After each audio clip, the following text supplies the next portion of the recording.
all democracies, the integrity of our elections. I'm Captain Tom Risper, United States Navy retired, and will function with Becca as its partial MC. We are leading off with two organizers of this and similar events, Becca from Massachusetts and Chris Arsenal from Rhode Island. Then we'll hear from two former U.S. Army officers, Captain James Tesauro, United States Army Aviation Corps, and Captain Seth Keshel, United States Army Intelligence.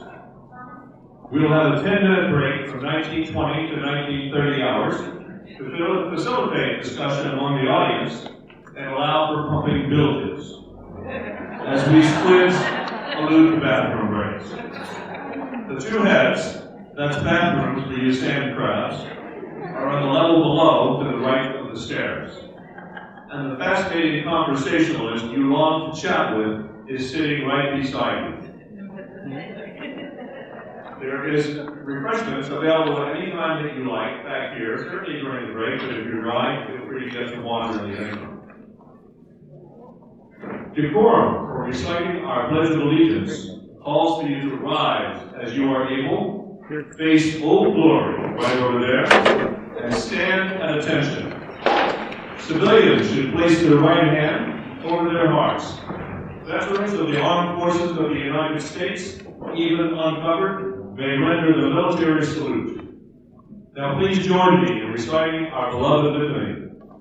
I pledge allegiance to the flag of the United States of America, and to the republic for which it stands, one nation, under God, indivisible, with liberty and justice for all. Please be seated. Let us pray.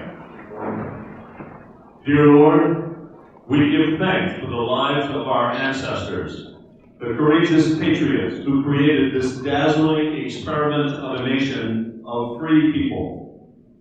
Many of those heroes are buried right here in Lincoln, veterans of the nearby Battle of Old North Bridge, where the shot heard round the world ushered in a new era of government, of the people, by the people, and for the people. On these grounds on which we stand, made sacred by the lives of those who were among the first to fall, we acknowledge that they never knew how much their sacrifice would mean to so many. So may we be mindful once again of the enduring legacy that has been placed in our care. A nation founded on the ideal of liberty and justice for all, a land of vast beauty, ranging from sea to shining sea, a people gathered from all over the world under one flag, as one people, free. Free to make a home for ourselves and our families, free to work and worship as we please, free to travel when and where we wish, free to choose our leaders and to add our own voice, and free to do our part to build on the gift we have inherited. May God grant us the grace and the determination to work for the common good and to face the challenges of our own time with due diligence and purpose. When we fail to see the task before us, may God open our eyes and hearts and help us be the best that we have in us to be. When we fall short, may God forgive us. When we succeed, may God smile upon us. And may God bless the message and the stalwart persons who address us tonight, who strive to render our country a more perfect union, and may well, like our founding fathers, change the course of history. In thy holy name. Amen.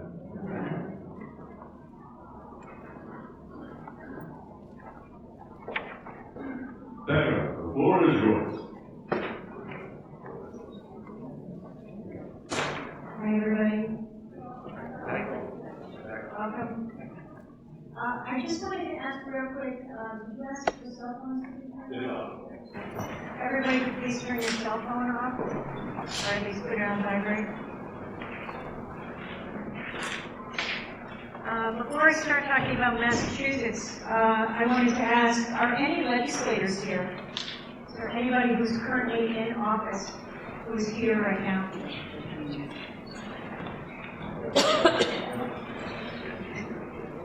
Is there anyone here who's running for office? Carolyn? Anyone else in here running for office? Are there any reporters or media here besides the two that I know in the back? Just here. So, I want to start with one of my favorite Sam Adams quotes. Sam Adams was the founding father and fourth governor of Massachusetts. It is ignorance that drives us into servitude.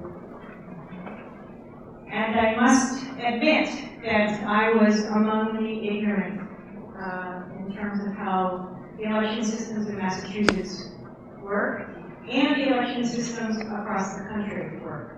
And so after 2020, I started getting involved and just taking a look at different states. And then I found other people in Massachusetts that were also interested in finding out what's going on nationally, what's going on in our state. And it's been a wild ride. My other quote I just wanted to share is from my constitutional mentor, Chrisanne Hall. If you don't know what your rights are, how do you know they aren't already gone? How can you defend your liberties if you can't define them? And I would have anyone who doesn't have a pocket constitution, please come see me afterwards. I buy them by the case and I give them out. Because if we don't know our liberties, how can we defend them? And how can we know the language of the politicians or the legislators when they're writing laws to change or make amendments? How can we know the language that they're using that is going to take those away? So it's something that's really important to me. So anyone who's interested can have one. So Massachusetts elections. It's important that people know the Massachusetts Constitution, Article 9, and also Mass election laws. Chapter 54 through 57. There's a lot of them. It takes a couple hours to get through them. There's a lot more than I thought until I started reading them. We also have the Secretary of the Commonwealth, Secretary of State. Secretary of State is the chief elections officer of Massachusetts, the person that is in charge of making sure that elections are secure and run properly. Our current Secretary of State has been in office since 1994. 1994. There is the Elections Division. We do not do what a lot of states do. We do not have... Massachusetts got rid of county government for the most part, except for there's some counties that still have county government that they do things with, but in terms of elections, there is no county government, which makes it very difficult when you're looking for election information. You have to go town by town. There's 351 towns and cities, towns/cities in Massachusetts. When I contacted the Secretary of State's office and said, oh, I want a disk of the election data, because that's what my friend in Connecticut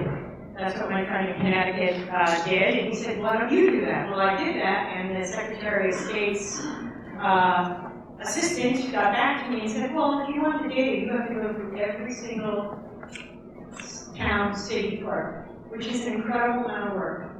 So I sent out about 140 public record requests asking for voter rolls, voter activity list, which is who voted. So there's voter rolls, who's registered to vote, voter activity list, who actually voted on the 2020 election, and then the tabulator tapes, which shows the counts in the city that the city clerks had that they were responsible for.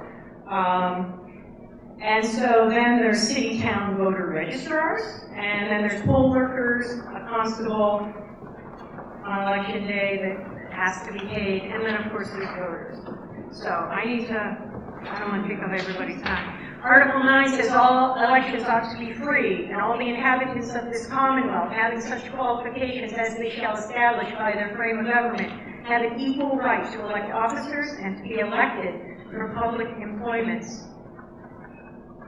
Election integrity issues that, in looking at the data, just in looking at it, and not even doing a deep dive analysis of it, are the ballots, the voters, and the counts. So when you're thinking about election fraud, I don't want to say fake, because I'm not going to say something that I don't have the evidence to show you and say this is what the evidence is, but we're looking at fake ballots, fake voters, and fake counts. That's what we're looking at. Town clerks are responsible for protecting elections. They are in charge of election systems that they may not understand because of the machines, the software, the algorithms, and the New York Times API result reporting that then gets broadcast out to the news. Centralized voter rolls are an issue. We do not have the ERIC system in Massachusetts, but Galvin is going towards that, and legislators are backing that. We do not want to be involved in the ERIC system, in my opinion. There's also issues with cross-state registrations. I worked in a collaborative of state audit leaders from across the country, and I had people from New Hampshire talking to me saying, hey, can I have a list for this town? Because we've got people who voted from Massachusetts and New Hampshire, and they voted in New Hampshire. And I didn't even check with Rhode Island. I didn't check with Connecticut. I didn't check with New York. But it's an issue, and it's an issue for Mass that we need to clean our voter rolls, but it's also an issue on a national level. If somebody from Mass is also voting in another state. The cost of elections. I'm not sure if you're all aware of this, but Galvin asked for $57 million this year for his elections budget. He did not get that. I believe he got $45 million. But Galvin basically said, in order to do what it is that I want to do in Massachusetts for elections, I need $57 million. That's a lot of money. It's a lot of money to run elections. And we'll get into this a little bit in a second, but I don't know if everyone's aware of this, but there's a permanent mail-in voting bill that was passed in the House, that was passed in the Senate. It's now sitting in conference committee. If that bill does not die in conference committee, we're going to have permanent mail-in voting, and that's an incredible expense. That's part of this budget that he's wanting. Vendor-controlled tabulation and reporting of results, that's an expense. Vendor-controlled means the machines. Outside money influence, NGOs, non-governmental organizations, influencing our elections. There's no reason why an NGO out of Chicago, CTCL, CPR is another one, they're not out of Chicago. Why is there money in Massachusetts? Why is there money going to clerks in Massachusetts in order to assist with our elections during COVID? I have a lot of questions around that. And so those are just some of the issues that I've been looking at.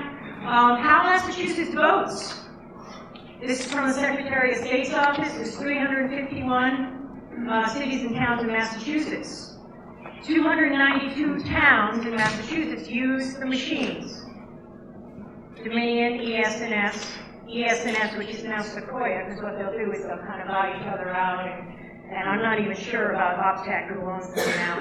But we have 59 towns in Massachusetts to do paper only. So, then what I did, went down this rabbit hole, I found this cool little thing where I could plot where in Massachusetts these towns are. It was very interesting to me because Middlesex County, the county that we're in right now, only has 2 towns that do paper only, Carlisle and Ashby. But there's other little towns like Provincetown, Truro, Martha's Vineyard has 3 towns down there. A couple of Martha's Vineyard towns now do machines. But it's just very interesting where in Massachusetts those little towns are. And if we look at this map, and you might recognize this map from Captain Seth Keshel, you can see that 39 out of the 59 towns that vote using paper only, as in no machines, are in the yellow counties, Berkshire, Franklin, and Hampshire. Which I thought was interesting. I don't know if it's related or not to his analysis, but maybe he can weigh in on that. So what I'm doing now is I'm talking to those town clerks, and I'm finding out what are the costs. I'm trying to figure out like what, and we can go to our town clerks and have these conversations and say we want to get rid of the machines. We might have to do it precinct by precinct. I don't think some towns are going to do town by town, but I'm interested in learning more about how to do that. So town and city clerks, talk to your town and city clerks. Election data by law has to be kept for 22 months after general election that POTUS runs for. So get your town's data if you haven't done it. Ask questions. And I wouldn't go at them. I mean, I've had most success with town clerks where I'm friendly, I'm polite. I say, well, I'm just doing research and I'm trying to figure out other. And they're generally pretty easygoing and will give me what I want. Massachusetts Public Record Law, Chapter 66, basically a FOIA, public record request. Send it to your town clerk and say, I want this, I want this, I want this. They have 10 business days by law to respond to you. I can tell you that many didn't respond to me, and then I got to circle back, and then they get back to you. But by law, they have to respond to you. They could do what some towns did, which is say, well, we want our voter rolls, we want $1,700. This is a town nearby. And so then they'll use the money thing to try and get you off of getting the data or not getting the data, because it's just going to be too much money for you to handle putting out. By the way, I'm part of a grassroots organization, and we're just regular working people. So we don't do a lot of fundraising, we don't have a lot of excess money. So what we're doing is just out of our own pockets, so just so everybody's aware of that. Just wanted to let you know that one of the town clerks that uses paper only said to me on the phone, people feel very safe using paper ballots. She uses paper because it is her job to ensure election integrity, and using paper only, no machines, is the best way to do that, is what she said. She's been a town clerk for 30 years. She also said she has seen some stuff, quote unquote, she didn't go into detail, so she will continue to use paper only, which is fine with me. I'm going to skip that. There's an audit that Massachusetts has been doing since 2014. It's kind of a token audit to make everybody feel all warm and fuzzy that the Secretary of State did an audit. It really is only 3% of all of the precincts in Massachusetts, and it's only hand counting. It's only hand counting the ballots. It's not auditing the machines. It's not a full forensic audit. I can go over the 2020 election, but I don't want to take up Chris's time, and we have other speakers that are going to speak as well. But 2020 election, obviously, it was interesting because it was under the pandemic. And so, for that reason, 3.6 million mail-in ballot applications were mailed out from the Secretary of State's office, July 2020. It went to the voters. And my questions are, 65% of voters cast ballots by mail or early in-person voting. 42% of votes cast were mail-in ballots. My questions are, were the signature verifications on the mail-in ballots matched with signatures from the mail-in ballot applications? We were in lockdown in Massachusetts for almost 2 years, so I don't know who was doing that in the November 2020 elections, but what about the chain of custody with the ballot boxes? What happened? There's a chain of custody during elections that is supposed to happen, and so I have a lot of questions, and there's not enough hours in the day to get the answers. Whistleblowers report 500,000 return to sender, undeliverable as addressed by the United States Postal Service ballot applications were returned to them, and their whistleblowers say that they're in a federal archives building in Boston. What that indicates? Well, first of all, it's going to be shredded in, September 3rd. They're going to be shredded after 22 months. But what that tells me is our voter rolls, because that came from the Secretary of State's office, If there are 500, 500,000 that got returned because they were undeliverable, who are those people? And what happened with their ballots? And they're in a building in Boston. So there are questions about that. There's been other instances that I wrote down here about city council members who spoke up about dirty rolls. I won't get into that. For the most part, as I've been doing some of this investigation, Carolyn Calaruso has been one of the few people that has spoken up about it. She's been on a number of interviews. She did a debate with Dan Ray, the director of Common Cause, which is pushing our permanent mail-in voting bill that they passed. And she also has a case with 4 or 5 others against Secretary of State and Charlie Baker and Commonwealth of Massachusetts. We'll see what happens with that. What they did with the mail-in voting was unconstitutional according to the Mass Constitution, because there is a specific way that absentee ballots are supposed to happen, and with the mail-in voting that they did, it was a violation, in my opinion, of that. If you want more details, Carolyn is here tonight, you can ask her. This is a letter to Secretary Galvin that 3 people on the Joint Committee of Election Laws who happen to be in the GOP wrote to him asking questions about the mail-in ballots. So they spoke up. This is Carolyn's lawsuit, Moran et al. Versus Commonwealth of Massachusetts. Massachusetts has automatic voter registration, which means you go to renew your license and you're not registered, you automatically get enrolled to vote unless you specifically opt out. And they also threw in there Mass Health, if you apply for Mass Health, or if you are on the health insurance through the Commonwealth Health Connector, you can also register to vote that way. And so it seems to me like there's a lot of voter registration that's happening, and I don't know if anybody's been to the DMV lately, but I don't know that I would, whatever, that's a conversation. So this is the permanent mail-in voting bill right now that is sitting in conference committee. We're asking for people to contact the House Ways and Means Chair, Aaron Michaelitz, and the House Speaker, Mariano, and tell them to let that bill die. Because what's going to happen if it gets signed by Baker, even if it doesn't get signed by Baker, I think they have a supermajority, the Dems have a supermajority, and they can put it into law. But that permanent mail-in voting law that goes in, we're done. CTCL, I won't go into this more because I think I'm over my time, but I have on the table where you signed in over there, I've got a sheet, Form 990, CTCL, what towns in Massachusetts got what money and how much.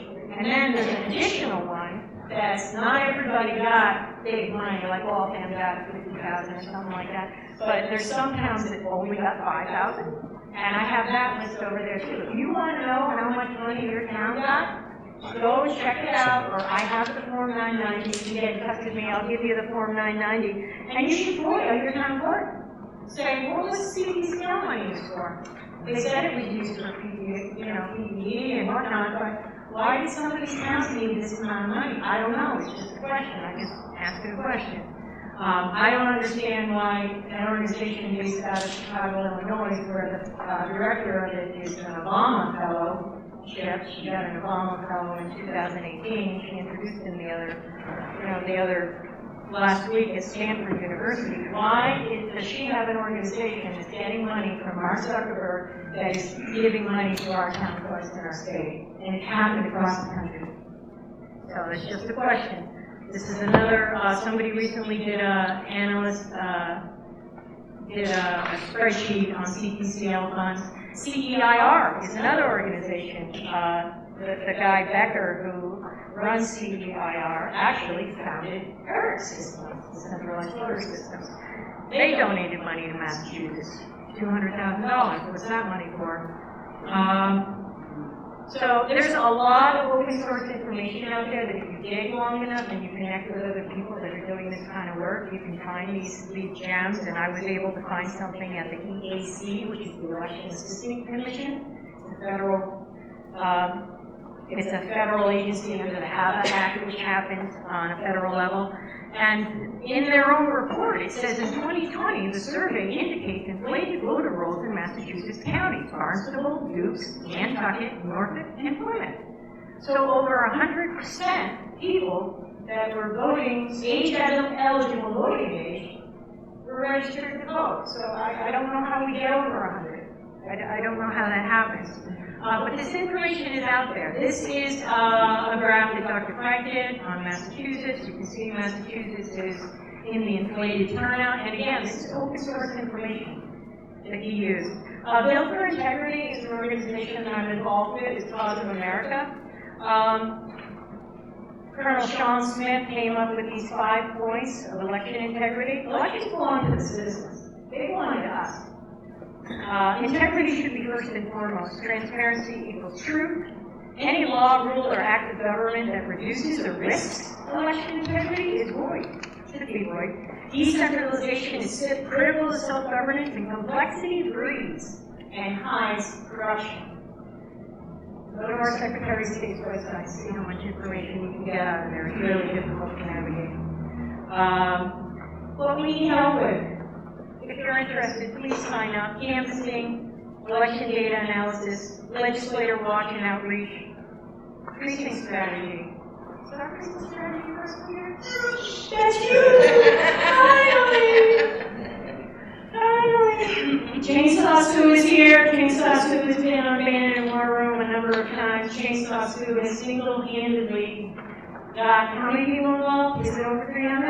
We're over 400 now. Over 400 people involved at a precinct committee, local level, to take back what's going on in our state.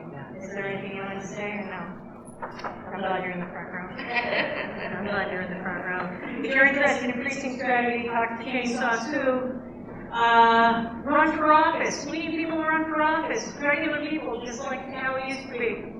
FOIA, we need people to help FOIA. Do some FOIAs, it's easy. Once you get the hang of it, you just zip them off like this. Notaries, anybody is a notary? We need some notaries. And join USCIP Massachusetts. That's where I am, that's where Edie is. She's one of my co-people in Massachusetts. She is like an election data analyst. I can't even say it. That's not me. I tried learning it and I couldn't handle it. But I wanted to thank everybody for being here because the fact that I really didn't know if there would be 10 people here or we've got a room full of people. So I'm sorry for going over, Chris. It's an honor to be here, and check out whatever we have on the table. If you have questions, you can connect with us. On the back of your program are ways to get in touch if you want to get in touch.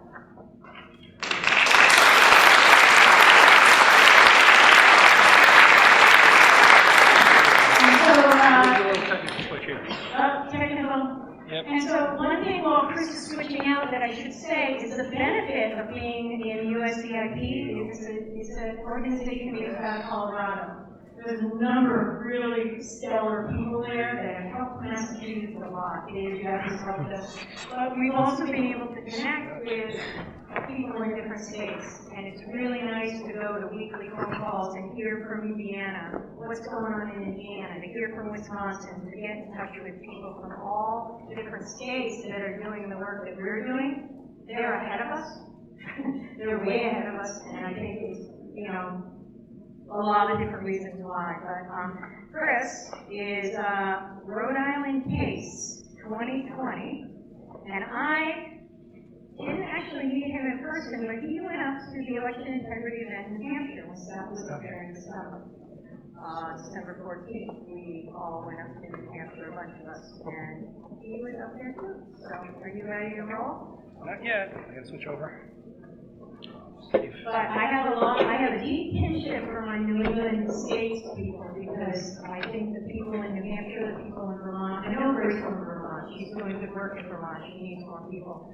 But the people in the New England States, we're all kind of against the same wall, so to speak.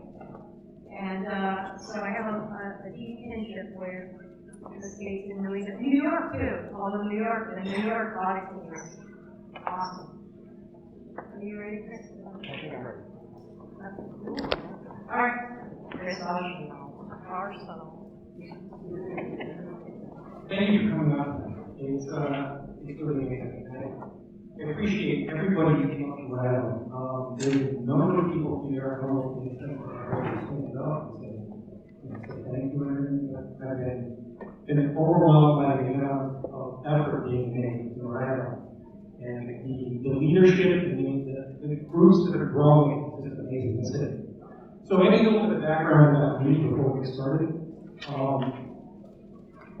My background is going to be displayed a little bit. It has to do with computer programming, software, operations analysis, lottery systems, communications, or working for a little company that was very nearby down in Canada. You recognize the thing because we had sort of the crazy DAT stuff going on. That company. Worked with them. Also, I worked with some professionals that are drone pilots. They were all helicopter pilots, jet pilots, Marines, and now they're drone pilots. So I taught at William Tech for about 10 years.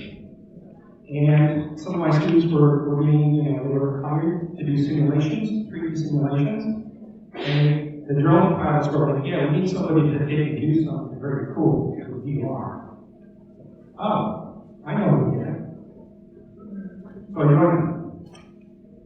So the big question that I have for most of you, are we players or pawns? And I asked that seriously because when I started searching through this, I had an idea that we have to authenticate. The worst thing you can do is deceive yourself. So yes, I'm a Christian, and I'm inspired by this, and this is sort of my outline for what's going to happen. Wars and rumors of wars. We see things, but we don't know if it's real. We have to authenticate things if we can trust them. And we don't want to be alarming, but we want to make sure it's real. So the next thing is,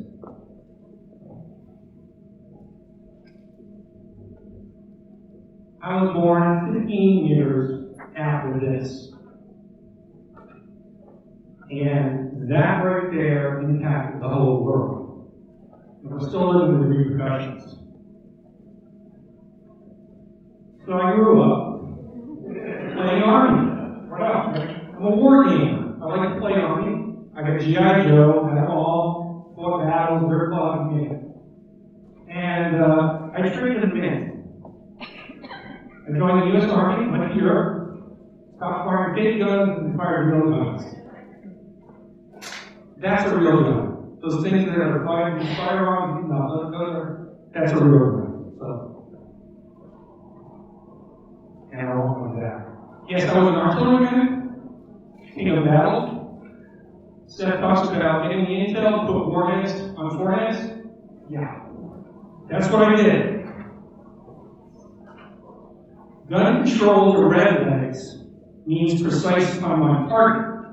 And the unit that I was in, 96 rounds, dropping on the target simultaneously, makes Boston and Common disappear. An area that Boston and Common disappeared within seconds.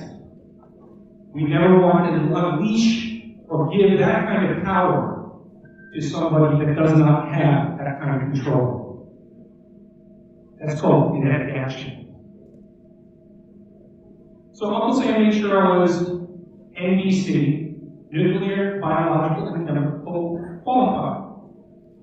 And that's important because all threats come in different sizes, and what you see can't kill you, can kill you.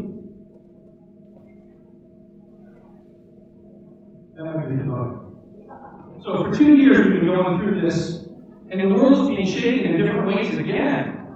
And this is the invisible enemy, or is it? I was trained to continually test everything, 24/7. And I was considered the first line of defense as an NBC specialist, and somebody that was part of the team. Yes, I was firing cans, yes, I was doing other things. But as part of the team, I had to make sure that I wanted my unit. So that should come in something very familiar, because we have here some warnings. And obviously this is famous. You had two people right out that night. You had, of course, Paul Revere, made famous by Longfellow, but not too many people know about William Dawes. But interestingly, William Dawes inspired his great-grandson, Rufus Dawes. And Rufus Dawes might be talked about later by another speaker, because I'm inspired by what Rufus Dawes did. So you've got these warnings about oppressors. And multiple warnings start giving you these patterns. Like Paul Revere, I know something's up. I don't know all the details, but I'm going to start to share things. We kind of think this is what we really deal with, right? Take the red pill or the blue pill. Yeah. We speak in memes, and I have a question for Seth. So Seth, when it comes to erectile dysfunction, the side now,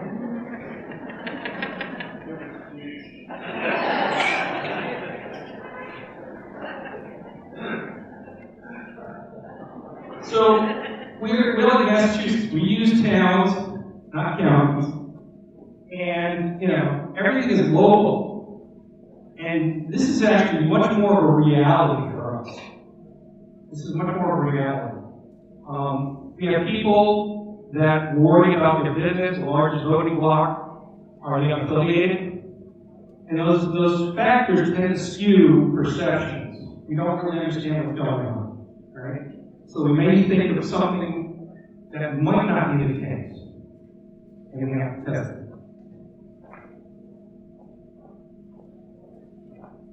Okay. That right there is defined a little bit.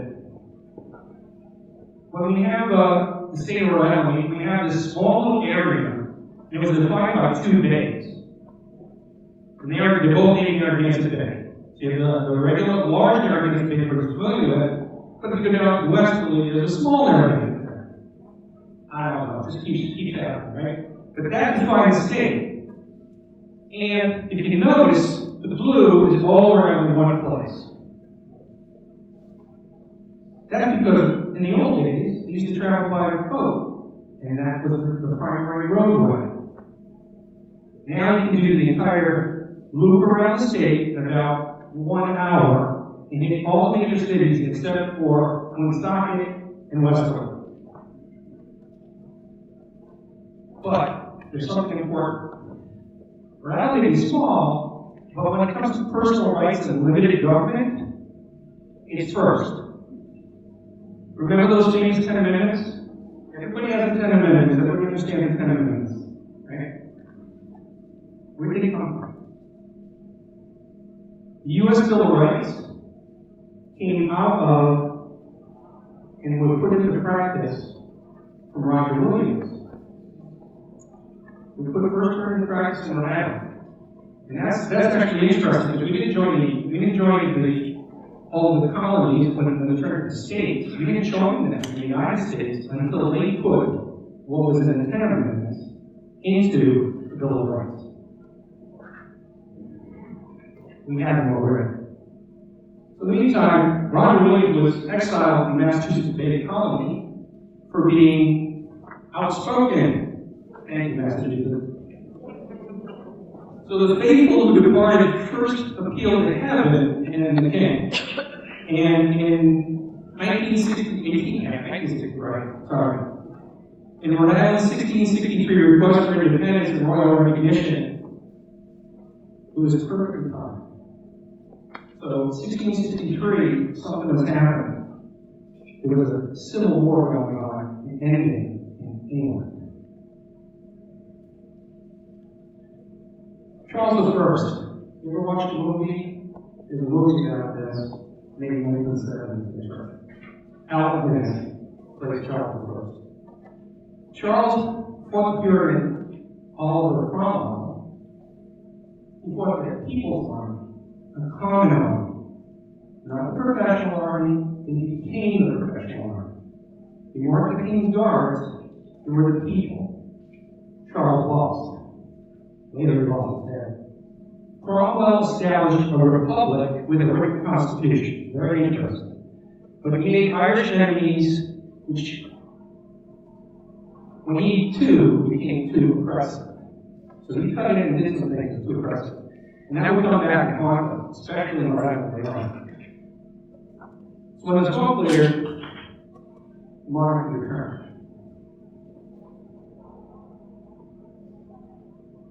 So,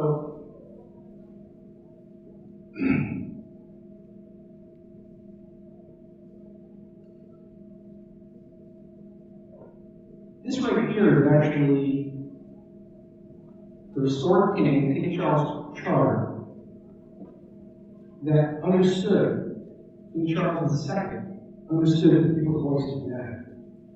So he created around colonists land boundaries in recognition as a corporation, as a body of people. The Royal Charter defined the boundaries of the land, so that's the narrative days, the 2 days, and they took that and went, oh, keep going north to hit Massachusetts, and then the other one was 3 miles out from the bay. The Royal Charter it basically is a Bill of Rights. It has the First Amendment, free speech, assembly, freedom to assemble, freedom of religion, that separation of church and civil government, it's all in there. And it served for quite a while as Rhode Island's Constitution for 180 years, from 1863 until 1843. And that was even through the Revolution. I'm not going to take the time now to talk about what happened in 1843, but it's fascinating. It's another revolution in people. But we want to talk about revolutionary independence period. So we were talking about the Tea Party, yeah, Rhode Island and Bob Fire. Cook it out. And Rhode Island in 1772, they were at doing this. So Seth talks about burning boats, shows full commitment, but there's a question involved with this. To what end do you do this? Kind of a serious question. The person that led it was actually John Brown. And he was the one who was running and maintaining commercial slavery.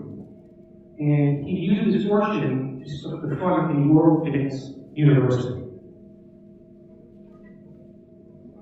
So if anybody knows anything about our election, you find out that the name of the state changed for a particular reason. But it's very curious as to how it changed and whether it was changed constitutionally or not.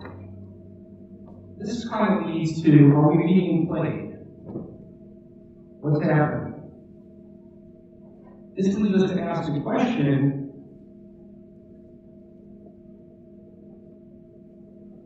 what's going on with Brown University, students that are registered there to vote? So you have 96% are from other jurisdictions. And Brown University is not a law school, but there needs to be some people that need the school. My first exposure to voter rolls are the little sheets kind of boxes. This is representative, and you don't take a picture of it, but these mailboxes. That's not a home. You can't live in those. Very, very tiny. I mean, we're not small, that's ridiculous, right? So they were ignoring the P.O. box numbers. They were ignoring the voter rolls of the P.O. box numbers. They were entering this and just allowing it to go past. Or is somebody else registering voters and they just don't care? So why am I pushing this? When I first looked at the Brown voter rolls, actually all the Brown voter rolls, this was at the top. This was at the top. I'm not going to say who it is, cover privacy. But a 120-year-old gnome living inside of a brown post office box in the student mail services. Man. I didn't even have to look. I just opened the voter rolls and there it was. So, you're probably wondering, is 69 Brown Street a dormitory? No, it's actually Page Robinson Hall. It's not a dorm. And dormitories by themselves are not domiciles. Our students go away to other colleges and universities from around. Our students go away. They don't give up their domicile when they're around. They still get the vote as around, which is one way temporarily. Until they decide, oh yeah, no, I'm going to stay here.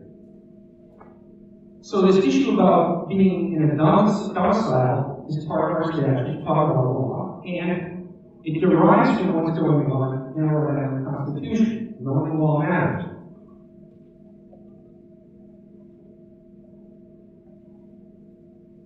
So there might be a case where you have teaching assistants and other people that are living in there that may have a legit thing that they're living there, and they need to have mail sent, right? What's going on? So that may be the case, but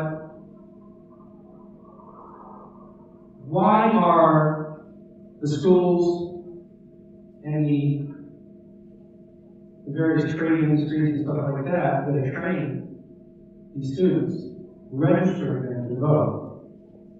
If John Brown had commercial motives for doing what he did,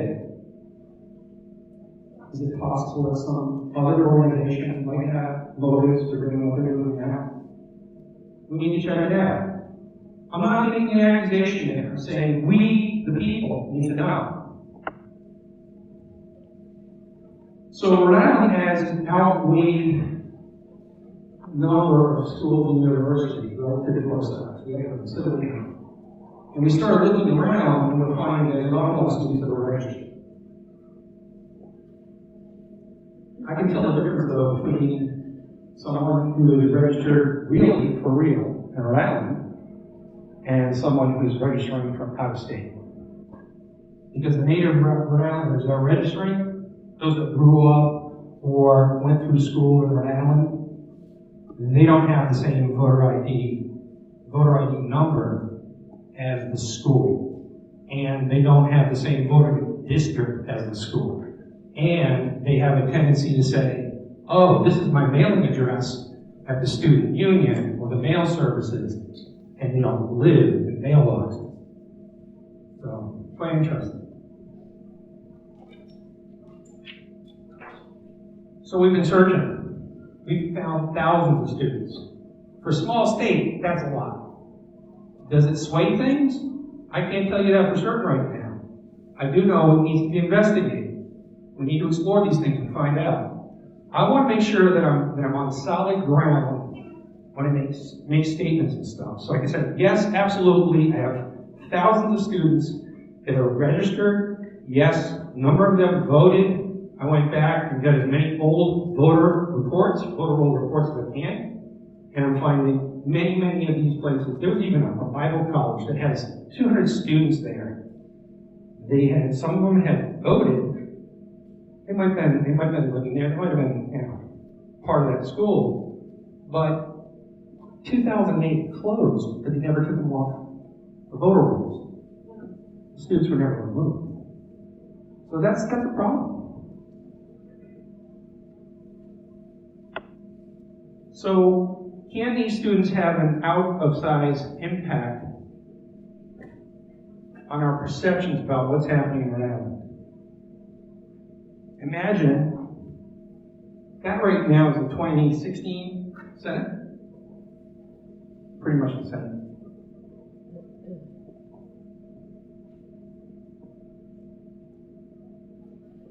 That right there turns out to be what happened with Christopher Valsesto and Dennis J. Roberts. That's in 1958. It was a famous case. We actually have a case that it overturned an election. The Rhode Island Supreme Court overturned an election for opening mail ballots early. And the question was, if you open mail ballots early, you've taken away the rights of the people. You can't do that. Only the people have the say. And it has to be authentic, which means that if we're going to use machines, how do we authenticate them? I, as a software developer, having programmed these things all through my life, you can't. Even I cannot authenticate what is happening in deep silicon, because if the person that wrote the code wanted to do something different, I would not be able to see it. They could give me something completely different. I know that, they know that. The only way you're going to authenticate it is the old school way, with people that are from your community, looking at it, agreeing, tacking up, and doing the old manual hand count on the canvas itself that said, yup, this is how many voters we have. They voted, yup, boom. Doing it that way, and then saying, yep, that's okay, we certify. And the only way you're going to do it proper is by distributing that to every small community and having them tabulate and certify and bring it up. Because having the state run the whole thing does not work. So, how do you search for the truth? Check your reality. Make sure you authenticate everything. Don't make assumptions. Sometimes I do, and it always hurts. Get your historical context in place. There's things in the Constitution of Rhode Island I didn't know. It's actually based on common law. The more I find out, the more I'm fascinated. I also found out that with my programming background, law is code. It's executing code. And boy, we need to teach some of these legislators programming skills. You need to create trusted networks. Know your authorities. Know who the authority is. In Rhode Island, we actually have authority. This is the owner's manual. It's put out by the Secretary of State. So the question is, who's the owner? Nellie Gorbea has a nice little letter in the beginning. It says, "Dear constituents." Well, what do constituents do? They constitute something, don't they? So what I found out when I started digging into the election stuff, because I admit I wasn't as involved as I should have been. Yes, I voted. It was great. Meeting people. It was a town meeting. But I wasn't as involved as I should have. But what I found out is that each one of us, as an owner, we're responsible for what happens. We have to get involved. Because if we don't do that, then we get kind of what's going on now. Thank you.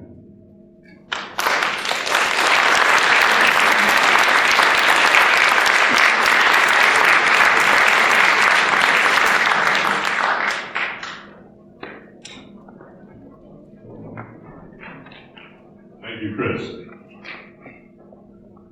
James Tesauro was a former captain in the United States Army Aviation Corps and served a combat tour in Iraq, where he flew America's premier rotary-wing warplane, the Black Hawk. He's been a political candidate in his hometown of Sheboygan, Wisconsin, and is active in grassroots work in his state. He's a contributor to Bannon's War Room and is fervent in his devotion to the maintenance of liberty in America. Captain Tesauro.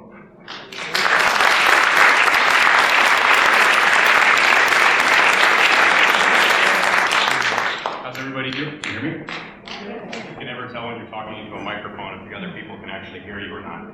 So it's on, right? Do I need it? Do I use my command voice? Y'all, okay, if I say y'all, I'm actually from Norwalk, Connecticut. But I spent a lot of time in the South, and so I adapted to them because they'll kick you out if they don't think they can trust me. So, I'm going to not use this, if that's okay. You all can hear me. There we go. Not if you lower your voice, though. Keep it up, please. Okay.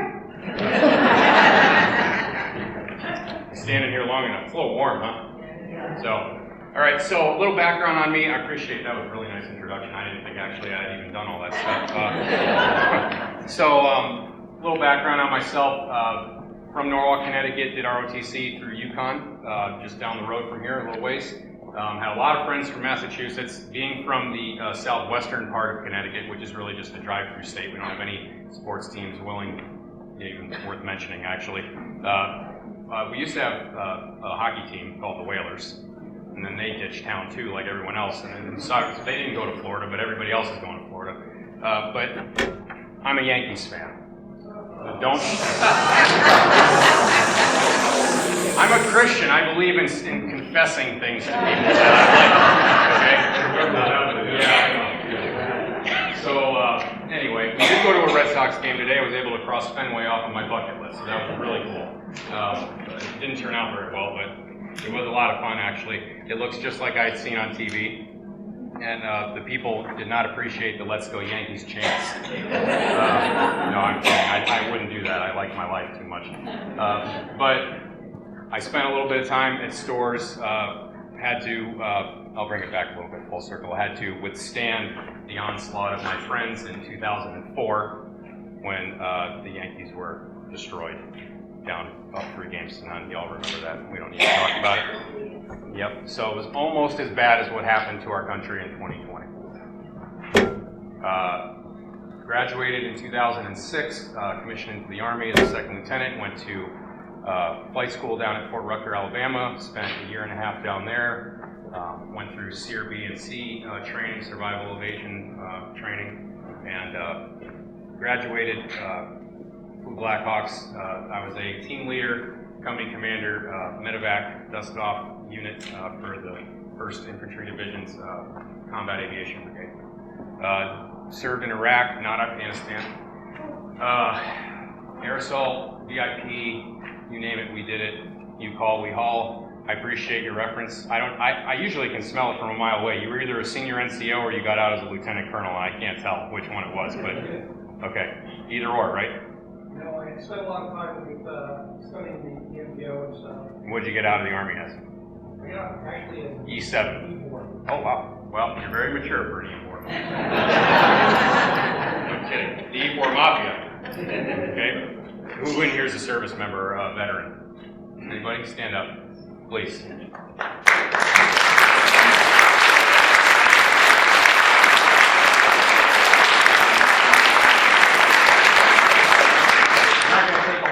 Because I know you're all here to see the guy from 1776. He left his horse outside, but what he's done in the last 17 months, actually, Seth and I have become, I would consider him a brother, not even a best friend.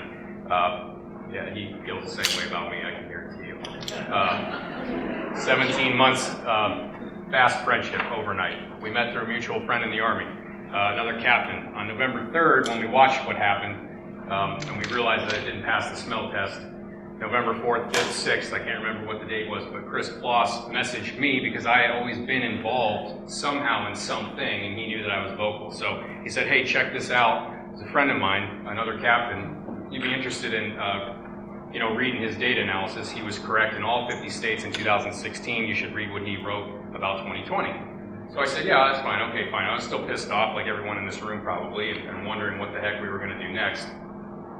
I opened it up and it was like a page and a half long, and for a Facebook post, that's really long, okay? And being a helicopter pilot, we're not really that smart. People look up and they're like, wow, that's a really cool job. And it is a really cool job. You look really good doing it. However, I know how to read a checklist. I know how to turn a helicopter on. I know how to fly it, do something good in case something bad happens during the flight, and then I know how to shut it off after we land 2 or 3 times by accident, okay? And that's pretty much it. And so I looked at this thing, I'm like, there's a lot of numbers there, there's a lot of lines I don't understand. I got really nervous, and so I just closed my laptop and I said, I'm not gonna read that. And so about a week goes by, and Chris messages me again. He's like, hey, did you read that? And I said, no, I didn't read it. I told you I was gonna, but I told you I wasn't gonna after I saw the length of it. I said, I'm just not, and I said, I'm getting involved up here, I'm working with some teams up here, we're getting, some traction, I think, we're collecting affidavits and blah, blah, blah, blah. Well, I said, fine, whatever, I'll just read it, because he kept harassing me over the course of probably another 3 or 4 days. So I read it, and I said, wow, it's worse than I thought. And being from Wisconsin at the time, I went to bed. Trump was up by 150,000 votes at 11 o'clock at night in Wisconsin. Now, I will also preface that, or follow up that with, I was in Kenosha at a rally on November the 2nd, which was a Monday night, at an airport at Donald Trump's rally that he did before he flew over the lake to go to Michigan. That was at 9 o'clock at night.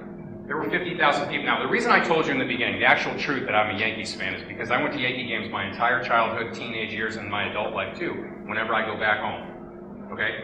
And I know what 55,000 people looks like. That's how many people were there. I was in the grandstand behind the president. This place was shaking. It was so loud. There were people that parked 2 miles away at 8 o'clock, 9 o'clock at night on the highway, on I-43, and walked because there wasn't enough parking close to, and they were turned away. So you can add, I don't know how many more thousands of people. I mean, we watched it. You can see because everybody carries their phones out, and you can see the lights and people. I mean, it was like watching a movie. I was like, there's no way this guy could have lost this election. So when I went to bed, I'm like, well, at least he's going to win Wisconsin. At least we did a good job. And I wake up, and all of a sudden, you see, boo, right? And it's like, wait a second. Okay, and then they won't call it for a few days after that. Okay, so I messaged Seth. I said, Chris, give me his phone number. He goes, well, he just had breakfast with General Flynn. You should really get in touch with this guy. I said, fine. Okay, so, heard that. And I'm like, okay, fine. So maybe, this is a Facebook post. So I texted him. I said, hey, I live in a bad state. We did bad things. I said, whatever you need, I'll do whatever you need. And that was it.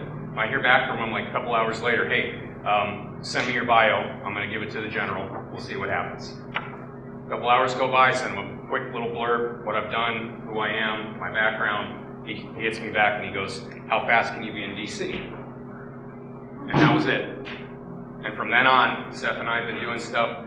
I will tell you that up until about probably, was it like a month and a half ago, when I met up with Devin Lemonhew, the state Senate Majority Leader in Wisconsin, at our GOP chairman and his house. And Devin and I have had some run-ins before over the course of about the last year because he's a do-nothing. How many here know a do-nothing assembly member or state senator or representative? Yeah, we should all be raising our hands, right? Right. We know them as well as we know the people at Dunkin' Donuts, right? There's one on every corner, all right? Not in Wisconsin, actually. They finally built one. Okay, much prefer Dunkin' Donuts over Starbucks coffee. I don't go to Starbucks anymore. Okay, so I have ADHD too. So we rabbit trail and we butterfly. I'm like, oh, wow, that's really cool. So then they put a helicopter in my hands. So our training missions were usually to the Cheesecake Factory in Kansas City. We flew VFR out one way and flew IFR back. We got our 2 hours in, our hour requirement for every week that we were supposed to be flying, and everything was great. Okay, so that's the life of an aviator. It's not all that great, okay? Well, it is really, actually. It's actually awesome. So, what I'm getting at is, when I saw what happened, I got on my guys that are elected, that I voted for, that aren't doing anything. They're sitting on their thumbs, and they're kicking the can down the road, because I've also got some contacts in big meetings at the state level and some federal level where the people in charge, I'm not up here to pound a party. To be honest with you, at this point in time, it doesn't matter what side you're on, because we're all Americans. We should be pissed off. 30% of Democrats believe there was fraud in the election. They've been polled. And if that number wasn't true, they wouldn't say it. And I don't really honestly, I don't care who I offend at this point, because I got a 2.5-year-old daughter, and if you want to get in the way of my daughter's future and me, you're going to have a serious issue. And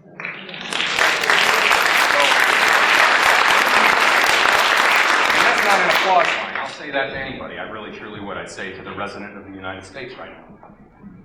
You like that? Yeah, very good. Who is the president?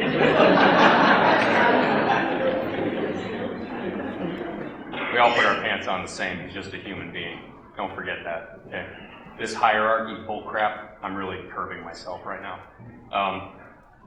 People that, it's elder abuse. I'll tell you what elder abuse actually is. Elder abuse are people that are in charge of ballot harvesting in nursing homes where there are actual dementia patients, and coercing them or telling them who they should vote for when they don't really understand what they're doing. That's elder abuse. Elder abuse is not somebody who's willingly going along with a plan to infiltrate the White House after being a piece of crap for 47 years as an elected official. Now he's just a piece of crap with dementia. I'm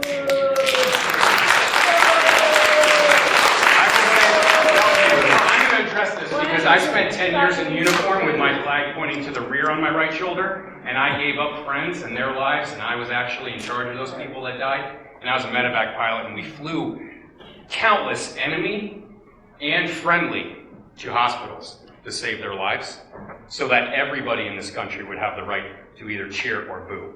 So you're welcome.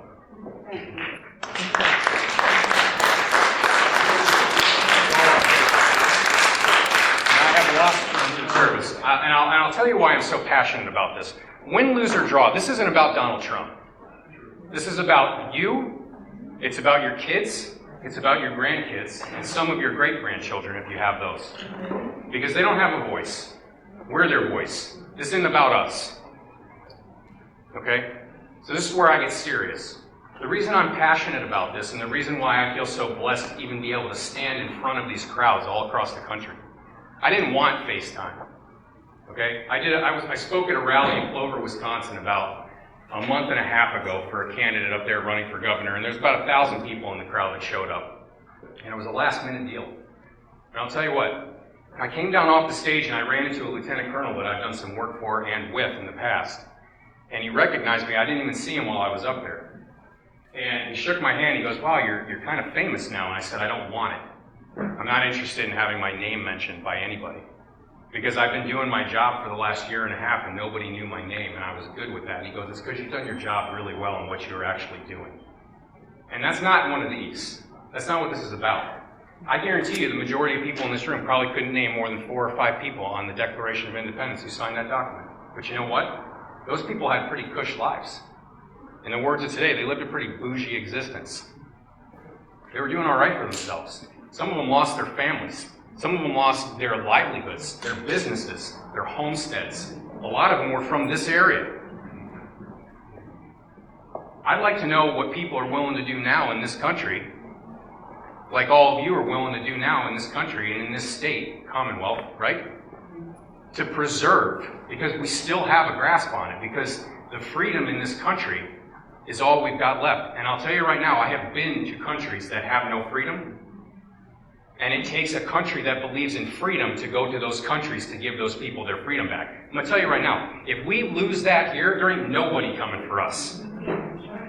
We're the holders of the torch. And not just for this country, for our whole world. So if we lose what we've been given as a gift from God, and people that were willing to stand up in the beginning and throughout our history, it is damn near impossible to get back, folks. And I have seen third world countries. I was eating a $20 steak with a friend about a month ago. He was eating one as well. And he looked at me and said, man, it's getting really bad. I said, man, we're eating a $20 steak. It ain't bad yet. But it can get bad. Anybody here paying attention to what's going on in meat processing plants? I went fishing in Florida back in December with an old Army buddy, and there were ships loaded with cargo holds. Just going by. I was like, wow, they're out in the ocean. Found all your Christmas presents. I took a picture of it and I posted it, and everybody laughed, but it's the truth. The only reason those ships were out to sea is because there was a plan in place to keep them out there. And they used COVID to do it. Just like they used COVID in Wisconsin to abuse a law that involved indefinitely confined mail-in ballots and drop boxes. And then the Republicans, in name only, in our legislature, tried to legalize drop boxes afterwards, with a state senator who was retiring and didn't care what people thought about her after the fact, and tried to push it through at the midnight hour, like they did with health care back in 2012. You remember how that went down? Yeah, wait till you see the numbers that Seth puts up tonight. If you're pissed off now, just hang on. Okay? I will be quick, but in 2014, I chose to get out of the Army after about 10 years. I was promotable to major, 3 years coming up in Hawaii with the 25th Infantry Division and a tour either in Afghanistan, if I stayed with the 1st Cav, or if I went to the 25th to Iraq. Again, I chose to get out not because I didn't want to deploy. I chose to get out because at the time my then wife wanted to start a family and was putting a lot of pressure on. I was on board with it, but I decided to get out of the Army. All right, we were ready to be done, and Anyway, dropped my paperwork. It takes a full year for it to cycle through it for them to approve it. So I did that, and my unit deployed. I was the rear D operations officer for the brigade, and basically December of 2014, I got a phone call as the head operations guy at the brigade level for the rear detachment, which we had about 2,000 soldiers that were behind and a bunch of helicopters. So it was a big unit at the time. Got a call at about 2 in the morning that we had a fallen angel in Afghanistan. Now, for all of you that don't know what that means, it means that you either, in a combat zone, a helicopter or an aircraft has gone down. Whether by enemy fire or by mechanical failure, pilot error, it doesn't matter. There's been a crash, right? Didn't know the details, got to work, and they don't release the names right at first, but you have intel, and we were just, basically you sign paperwork that says you're sworn to secrecy until they can confirm and blah, blah, blah. Well, anyway, a gentleman, a guy, my best friend, who I flew with all the time, deployment and CONUS here back in the States, was one of the pilots. And I would have been flying with him. It's another reason why I'm so passionate about what I'm doing and what we're doing and what you all are doing, because it's that important. This fight doesn't end until the fight is ended. You can't quit, right? Well, I'm sure Randy did everything that he possibly could to not allow what happened to happen, but the enemy's not stupid, and that goes for here too.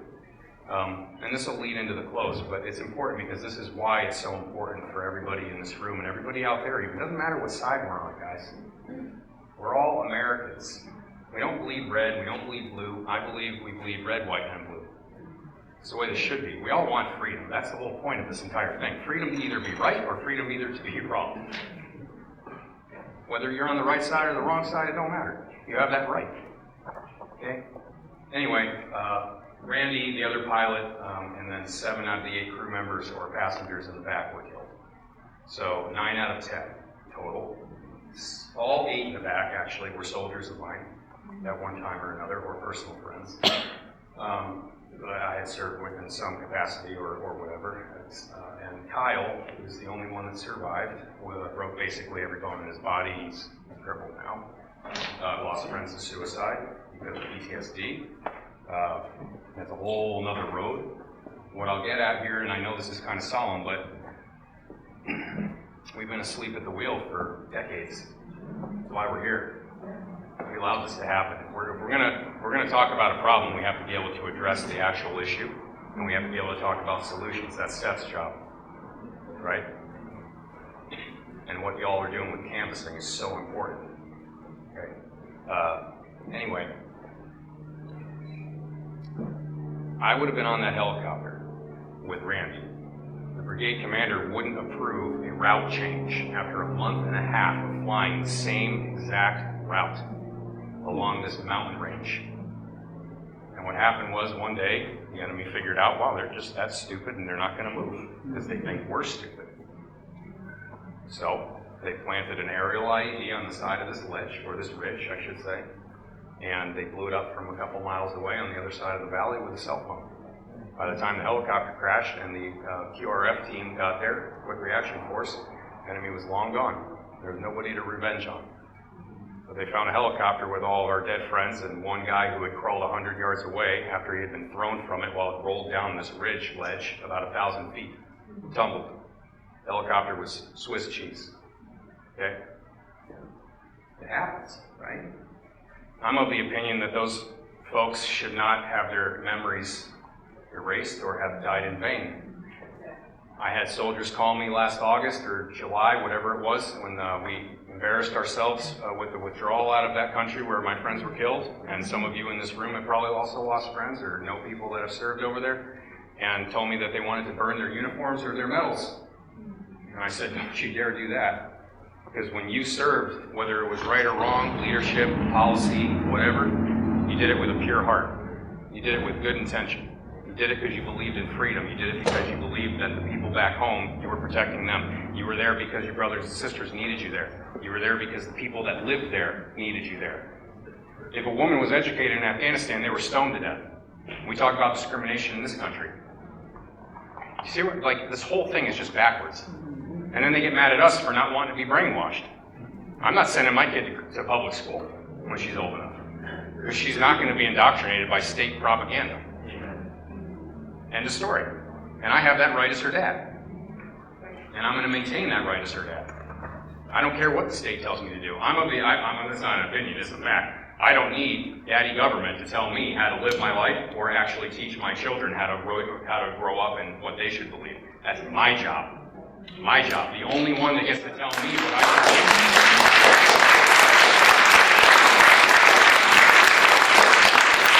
And an attitude we need to have. The shot heard around the world, I didn't realize that we were that close. That's pretty stinking cool, I think. I like stuff like that. Okay? I mean, that's awesome. That puts me in awe. You folks are the birthplace of freedom. I'm from Connecticut. That's a Constitution state. That's where it was. I mean, this is the birthplace of our country. You guys are holding down the real fort. We're all just a bunch of Midwesterners. We just like cheese and beer and like our space, and like, I'm really not. I'm from here. But I've been all over the country, and everywhere I have gone, there are people of every race, age, gender, you name it. Sexual orientation, they don't care. They just want freedom. They want to be left alone. They want to live their lives. They want to be able to be what America is supposed to be. And so, if we're going to stand up and do the right thing, then we need to follow through on everything. We can't give an inch. We have to learn how to fight and think. And I hate to say it this way, but like the enemy. Because I'm going to tell you what happens and what has happened for the last however many decades in politics. Our side goes, oh no. This is my best impression of it. We don't want to offend anyone. We want to take the moral high ground. Let me tell you something. Jesus took the moral high ground when he turned tables over and whipped. Okay? That's my litmus test. Being meek and being forgiving and being, peaceful doesn't mean being a pushover and letting the enemy take what is rightfully yours. So we can't sit back and say, oh no, I can't be a Christian and be in politics at the same time. That is such a load, that's a lie. That is a lie. If we sit back in apathy and do nothing, this is what happens. We also cannot panic. It's not done. This fight is long from over. Because everybody asks all the time, well, what do I do? I'll tell you what we did in Sheboygan. We can start here. Local politics is the last line of defense, actually the first line of defense that the founders gave us. Local government. Who in here has run for a local office? Anybody? How did it turn out? Did you guys win? Any of you? Fantastic. Well, congratulations and thank you to those even that didn't come out on top, because you're willing to stick it out on the table and not care whether or not it got hurt. That's what we got to do. And the people that don't want to run, help the people that do want to run, that you know are the right people to go into those seats. School boards, city councils or boards, we call it city council or an alderman position where I'm from. County boards, or anything even above that, it doesn't matter. Okay? We have to be involved. How do you get involved? And even if you don't want to do any of that, go to a meeting. Show up to stuff like this. Okay? Like, work with the people that are doing the work. Join a team that's canvassing right now. Knock on doors. Pass out literature for people that are running for the primary coming up in August for some of these candidates. Talk to people. Don't get in trouble at work, don't get in trouble at school or church or anything like that, but find a time that's appropriate to do what you need to do in order to help move the ball forward down the field. Because here's what the left does when we show up to those meetings that we're not afraid or that we're afraid to offend people at. We give an inch and we walk away saying, oh, they were so nice. They want to be my friend. I have a liberal friend now. Yes. They're walking away like, idiot. Because now I'm going to go to my guy over here who's funneling all the money in here. We're going to use what you told us because you think that we can be trusted. And we're going to delete you from the planet. We want you to be deleted. I have been banned from Twitter. I wear a badge of honor. And I ain't going back. I don't care if Elon Musk becomes the greatest human in the history of the world, which I don't believe he is. Okay? But I don't care who's in charge. I ain't going back. You touch a hot stove once, it burns. You're not going to do it again. Right? I was kind of a loudmouth on Twitter, but it don't matter. Like, it actually made me actually lose the election that I ran for mayor in Sheboygan. I was a brand new person. I ran for 3 weeks. I lost the incumbent by 100 votes. I guarantee you if I'd done it for a couple months, I'd embarrassed him. Okay? Because I'm telling you right maybe not. I'm not even going down that, because I'll tell you right now, people have asked me, like, why don't you run for something? I say no. I'm not going to run for something. Want to know why? Because I'm too valuable outside. And that has nothing to do with me. But I know that if I'm talking to people and energizing people, my only job assigned to me, I believe my calling, is to motivate people to go out and do the right thing and to continue to fight, then that's what I'm going to do. And I'll be able to sleep at night, because I'm telling you right now, I'll be damned if I'm going to go back when I'm 85, 90, 100 years old, hopefully, and I'm sitting down watching my great-grandkids play in a yard, because we still have a nation. I don't care if anybody ever knows my name. I will look at my family and I will know that I did everything that I possibly could to preserve their future. This is a generational effect and result that we will have on the following generations to come in this country. Period. That's what this is all about. And if we quit now, looking back and regret, that's a really bad feeling. Really bad feeling. So, all I'm saying, what we did in Sheboygan, and then I'm going to shut up, and I'm going to get a cookie. I'm holding the water like I was going to drink it, but I like to talk. In Sheboygan, what we did was we met a guy. I've known Russ for a long time. His name's Russ Ott. He's the chairman now of the GOP, County GOP in Sheboygan County, Wisconsin. Fantastic guy, like all of you, men and women in this room. Believes like we believe. Patriot. Loves America. Loves freedom for everybody.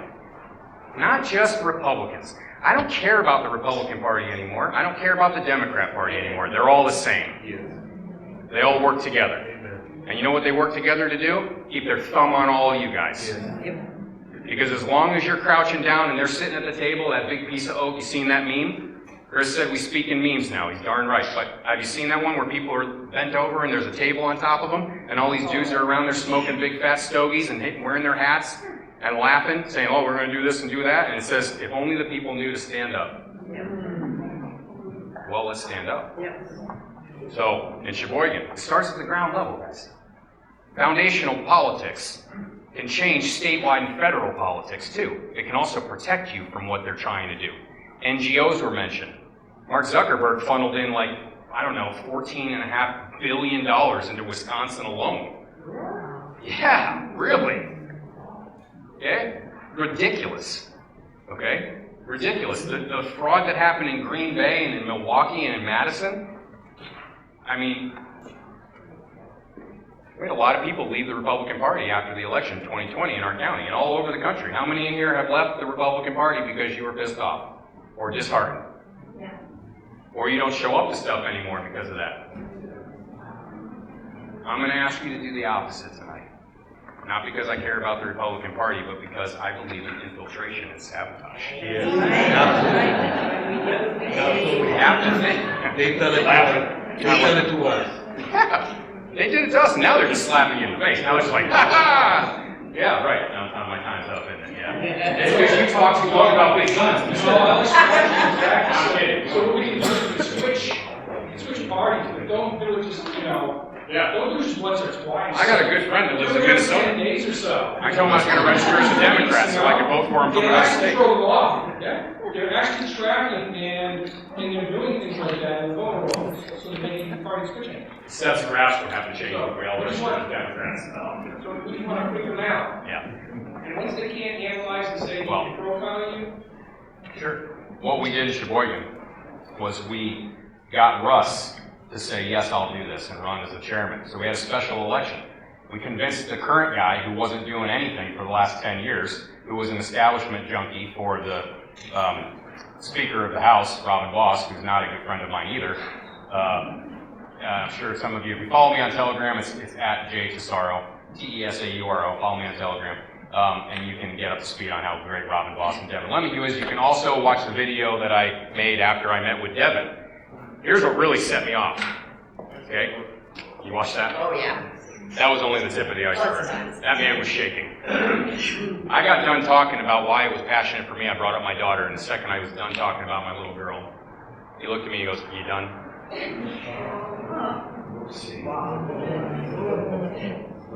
Like, my neck got hot. Like, I'm an Irish Italian. I feel like I'm in good company. Right? Hey, I can't be made, but I can really create some problems. No, but I looked at him and I said, "Bro," just like that. I said, "Bro, I don't give a damn who you think you are." I said, "That was the biggest mistake you could ever made. Because I'm in your blind spot, buddy. And I'm going to make your life a living hell. I haven't even started." I've been working in the shadows for 17 months. Nice spotlight. But I'm telling you right now, these guys and gals, they think you're astroturf. They think you're a mile wide and an inch deep. That's a direct quote from Paul Farrow, the chairman of the Republican Party of Wisconsin. You will show up and vote when we tell you, and for who we tell you, when we tell you. Oh yeah, direct quote from the district meetings that he held. All 13 of them, 72 counties in Wisconsin. Wisconsin's the lowest hanging fruit. Wisconsin is a domino. If Wisconsin goes down, we can really gain some traction. Massachusetts, states like Massachusetts that Seth's going to talk about, you guys have some momentum you can really create. You can get this thing done. It's an aircraft carrier. It's going to take a while to turn around. It's not a speedboat. You're not going to be able to do it quickly. U-turn. Thank you, James Tesauro.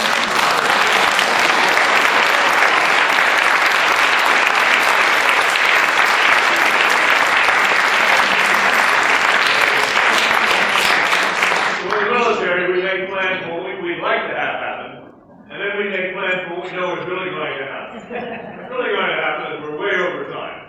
So how about if you all just stretch your arms, maybe your legs, I'll give you 60 seconds before the Minuteman arrives. There is bunches in the back. The bathrooms have only one at a time, so those who need to send a big line down there.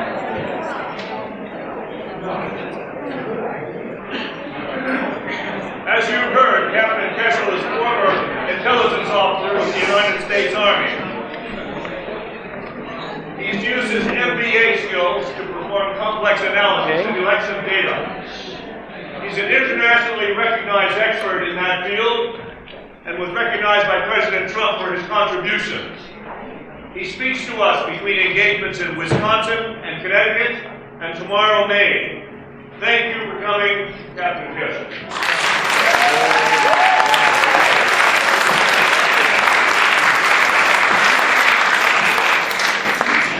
Look, when they said 1776, I didn't think we meant 1776 technology.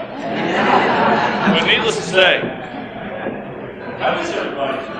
You feeling motivated after James got y'all stirred up? Yeah. This is the birthplace of liberty. It can be again. And we have to move from dormant to engaged. Hey, my job is to teach, is to show you information. I'm not a conspiracy theorist. You may have read I was, depending on what organization you follow. QAnon, conspiracy, cultists, usually people that don't like what you have to say go after your association. Pretty much been like that since the dawn of time. So, with that said, I'm always open to show these numbers and sketches. Look, I'll stand by my numbers. I'll stand by my analysis. It's pretty simple. It's pretty basic. In fact, open source intelligence is a major form of intelligence analysis. That's something that we do. So, with that said, how confident am I? Anytime, anybody, any place. I'll talk about these numbers.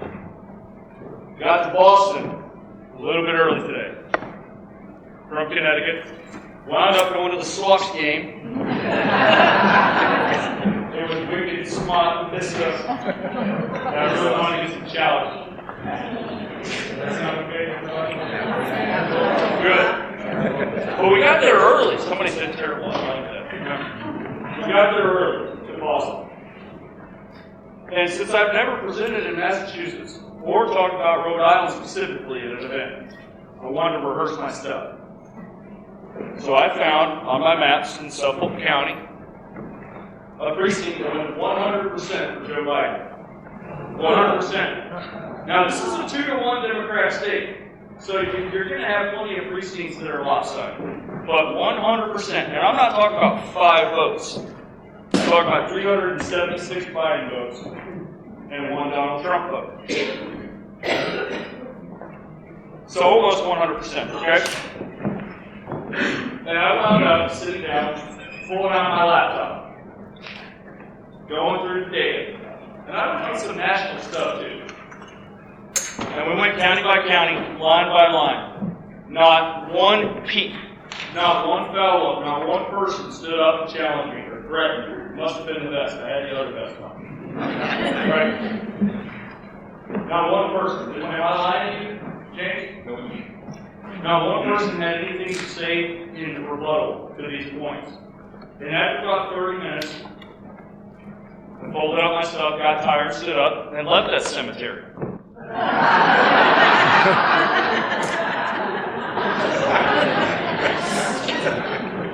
So this does something good for taking information, and feel free, vet the information, look it up. It's open source information. There were no crazy source operations performed to get this information. I think James knows a little bit about those. Now, before I get started, before we get carried away, can I get Becca to come up to the front, please?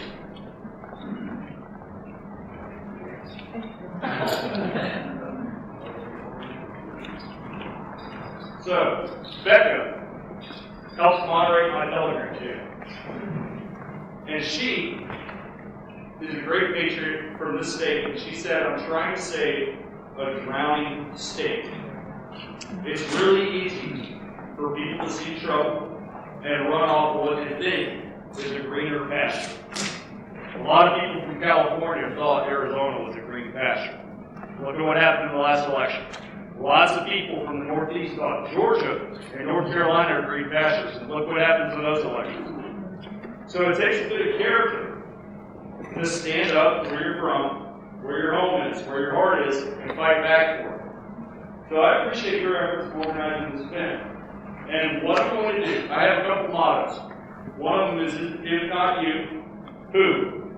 And if not now, when? Because it means you need to take some initiative. Okay, the hour is late in the Republic. Ironically, we're not far from where that first shot was fired. That is something that calls anybody to action who cares. I'm assuming that most of you, unless you're trying to get some intelligence or put some hit pieces out in the press, right? Nobody likes to talk about numbers. It's always about Easter eggs and so and so. But look, military tradition, any veterans know what challenge to win is, right? My challenge to win has those 2 mottos on it. If not you, who, and if not now, when. So thank you for showing the initiative.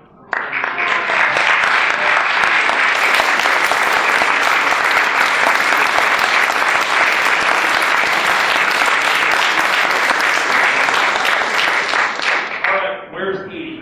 Edie, you mind coming up here?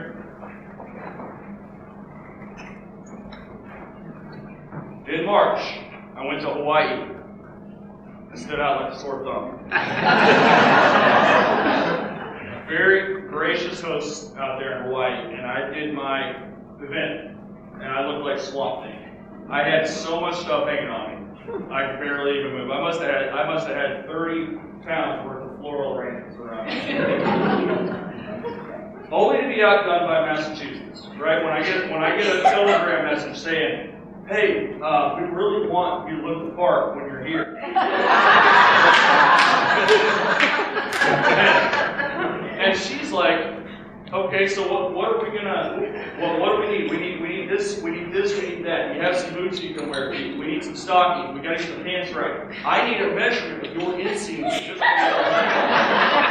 And I'm sitting here like, well, where's my just below the knee inseam? And I just said, I'm almost 6'7". So then came wonderful pants, right? So I can barely sit down over there. I had an incident boarding a military aircraft going to Afghanistan, so I had a 32-inch waist and an extremely long legs.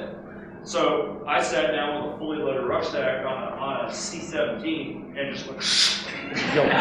So in order to preserve my dignity, I've been living around in the back a little bit. But for your preparation of this event and for making this wonderful uniform, I'm going for you too. So thank you so much.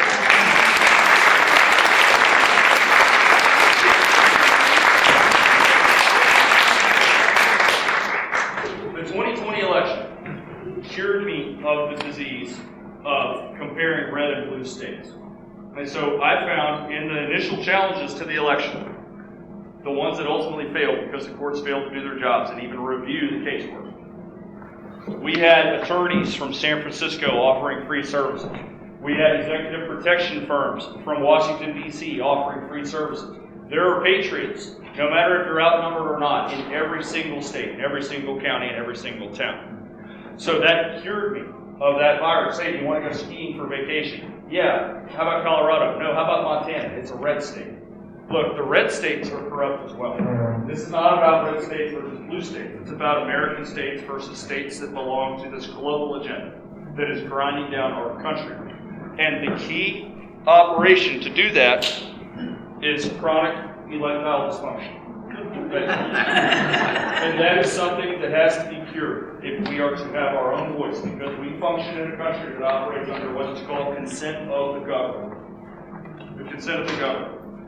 52 to 59% of this country does not trust our system of elections. Now, depending on who asks the questions, the mainstream media will ask questions through folks like CNN. You get 52%, even with CNN, that say they don't trust the system of elections. You can read pollsters like grassroots that'll come up with a number nearing 60% of people who will outright answer that they believe the 2020 election was decided by fraud. So who in the room? And it's okay if you're a skeptic, okay? I don't want to preach to the choir everywhere I go. My job is to present information. Who here, with a show of hands, who believes that the 2020 Electoral College is compromised with fraud? Okay, who believes that there's fraud in Massachusetts, President? Who believes there's fraud in Rhode Island? All right, so look. Who believes there's fraud in Lincoln? Who believes there's fraud in Lincoln? Middlesex County. Anybody? All right. So look, let me give you a spoiler It's alert. everywhere but Lincoln, right? Yeah, we got a pretty good show of hands for that as well. Look, let me give you a spoiler. We have people sometimes stomp off. I do not believe Donald Trump won Massachusetts. Okay, but Rhode Island has a very nasty trend chart that I'm going to show you, and you're going to be shocked. But you are going to be shocked at the two counties I deep dive into here in Massachusetts. Massachusetts is a solid 60+% Democrat state. You have a lot of blue state exodus going on, so you have a difficult time growing the Republican vote share. Same thing you see in California. So even when there's a decent wave in some of the counties, you don't see anybody able to make it up because generally Republicans take off from states that are lopsided for Democrats. Makes it very hard to change unless you have what's called a coalition shift. Rhode Island has one. Non-college white voters crossing parties, you can see it clearly in the trends, in a population that has limited growth. Massachusetts is the fastest growing state in New England. It's the 25th fastest growing state, so right in the middle in the United States in population growth. So just under 500,000 net new residents according to the last census. That keeps the vote totals climbing generally for the Democratic Party. Bigger economic opportunities around metropolitan Boston, so you're a magnet for some of the other states up here, some of the states like New York, New Jersey, you can get something like that, but also lots of immigration. Not just in Boston, but throughout what's called the Gateway City. You have lots of immigration, so you're going to have a buoy of votes. But we're going to dive into that because Becca talked about some of the systems that are used to generate voter registration, potentially huge issues. We had those in Alaska that we talked about last week. Petroleum fund, the permanent fund dividend, in which all of a sudden here's a new law passed that registers all applicants. When they apply for the PFD. So you have 8% people registering in a party. Massachusetts registers voters by party. Then you have 92% that are registered as not affiliated or independent. And all of a sudden when you go to mail-in elections, there's lots more ballots going out. Anybody see 2,000 Mules? make it a point to watch 2,000 Mules. Even if you don't want to talk about the subject, it's very interesting because ballot harvesting is a real thing. It's definitely a California thing, and it's been exported all over the country, and it's used to drive up turnout with mail ballot. Without further ado, slide please. This presentation is called Behind the Election Corruption Curtain. No longer called Behind the Election Integrity Curtain is a term I don't prefer. Election integrity is used by Republicans in name only, which you guys do have a fun habit of Republican governors here. But they're not very Republican, are they?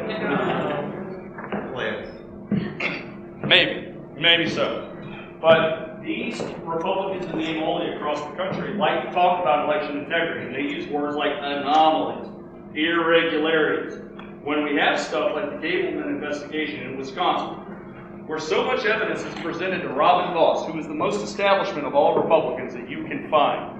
And Robin Voss on camera is forced to admit that the election in Wisconsin is compromised with outright fraud. This is an election decided by 20,600 votes.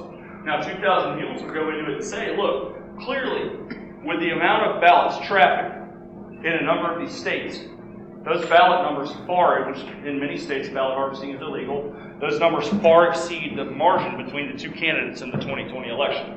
So I'll tell you that what I do is not a call to recount votes or change who wins elections. It's to decertify fraudulent elections. Okay, so elections are one man, one vote, and it should be on one day, in my opinion. Right now, I know Massachusetts has some interesting voting. A number of states rely heavily on early voting. For weeks, Texas is somewhat of a religion. 3 weeks of early voting. 91% of the vote in Texas was in before election day. 91%. All right, so Samuel Adams. I love Samuel Adams. And I don't like his beard. I like his wit, I like his valor, I like his candor, and I like his action mindset. He did not believe that you needed a majority to prevail, because you definitely, conservative people do not have a majority in Massachusetts. But he believed that it only takes an irate minority intent on setting brush fires of freedom in the hearts and minds of men. This is one of the best quotes. It demands you to come to action. If you love wealth better than liberty, the tranquility of servitude better than the animating contest of freedom, go home from us in peace. We ask not for counsel or arms. Crouch down and lick the hands which feed you. Those are the hands. They're going to give you $600 a month to shut down your family-owned business that's been around for 100 years. 35% of all restaurants in California will never come back from the mismanagement of the so-called pandemic. May your chains set lightly upon you, and may posterity forget that you are our countrymen. So if you do nothing, if you don't get involved in whatever process it is that you care about, mine happens to be election. Yours may be the pro-life movement, which of course there's big news for pro-lifers. Okay, yours may be education and pushing back on CRT or medical freedom. But if you don't get involved, just like James said, we will have a country in which the people have no voice, and the future generation will look back and wonder why you were not involved and you were comfortable with your wealth and with your prosperity. Just like the founders. The founders in that harbor in 1773 threw a rebellion over a tax on their breakfast drink of choice. We've shut down our businesses and our economies and dealt with elections that are decided in the middle of the night up to 4 days later, and just sat by and let the media tell you that everything's great. No fraud, no issues, everything's good. Safest election of all time, most secure of all time. Anybody heard that phrase? All right, Samuel Adams is right. Action is required. Slide. We're going to jump on Massachusetts first. I'm going to show you some trend lines. Why do I care about trends? Who here's been polled? Anybody been polled in the last 2 cycles? One here, maybe a couple more hands I would expect. Normally less than 5% of any room has been polled for a presidential election the last couple cycles. Polling is a tool. So who said they ran for office?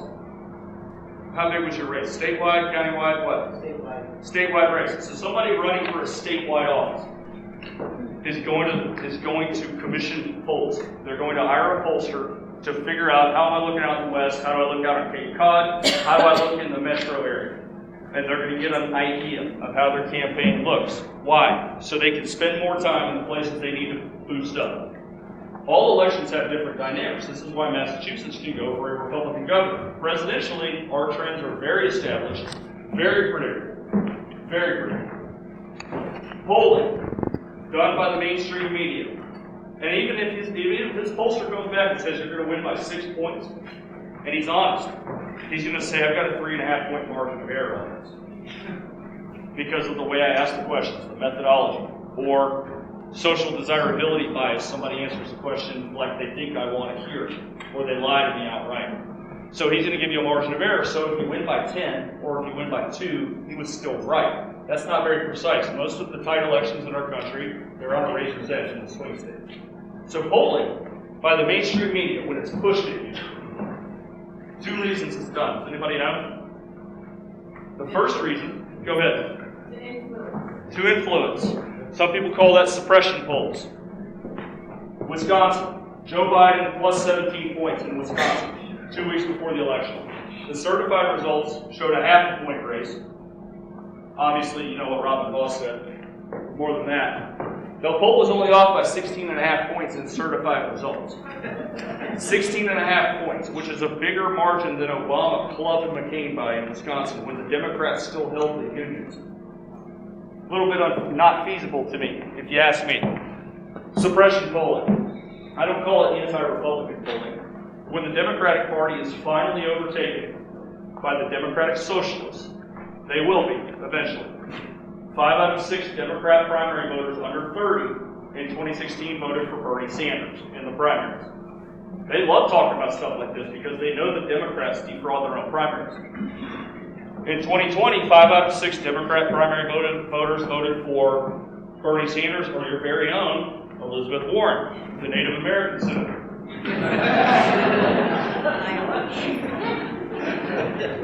That is a good name. Lyle Wanda was probably my favorite one. All right. So when they take over the party, the media will rush to prop up Charlie Baker and Mitt Romney.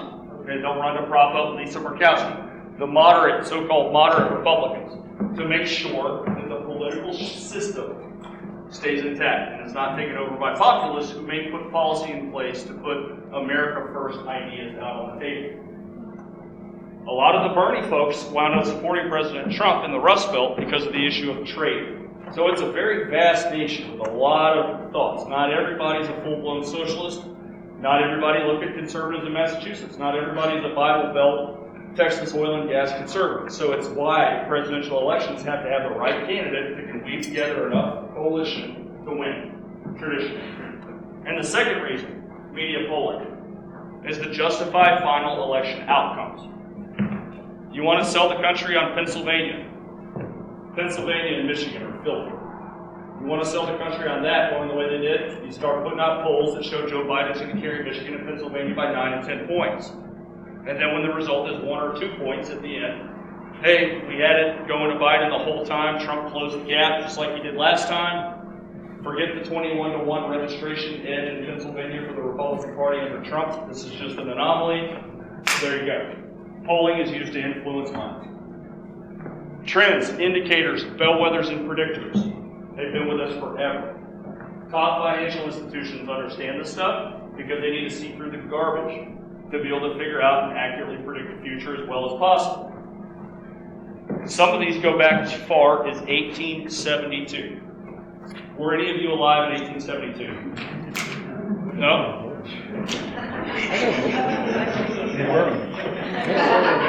You probably had some male voting neighbors that were alive in 1872. Trends, indicators, bellwethers, and predictors. Some of you may have seen my work with the 10 irrefutable points of the 2020 election. Those are the ones in which you can dig in there, like no incumbent president.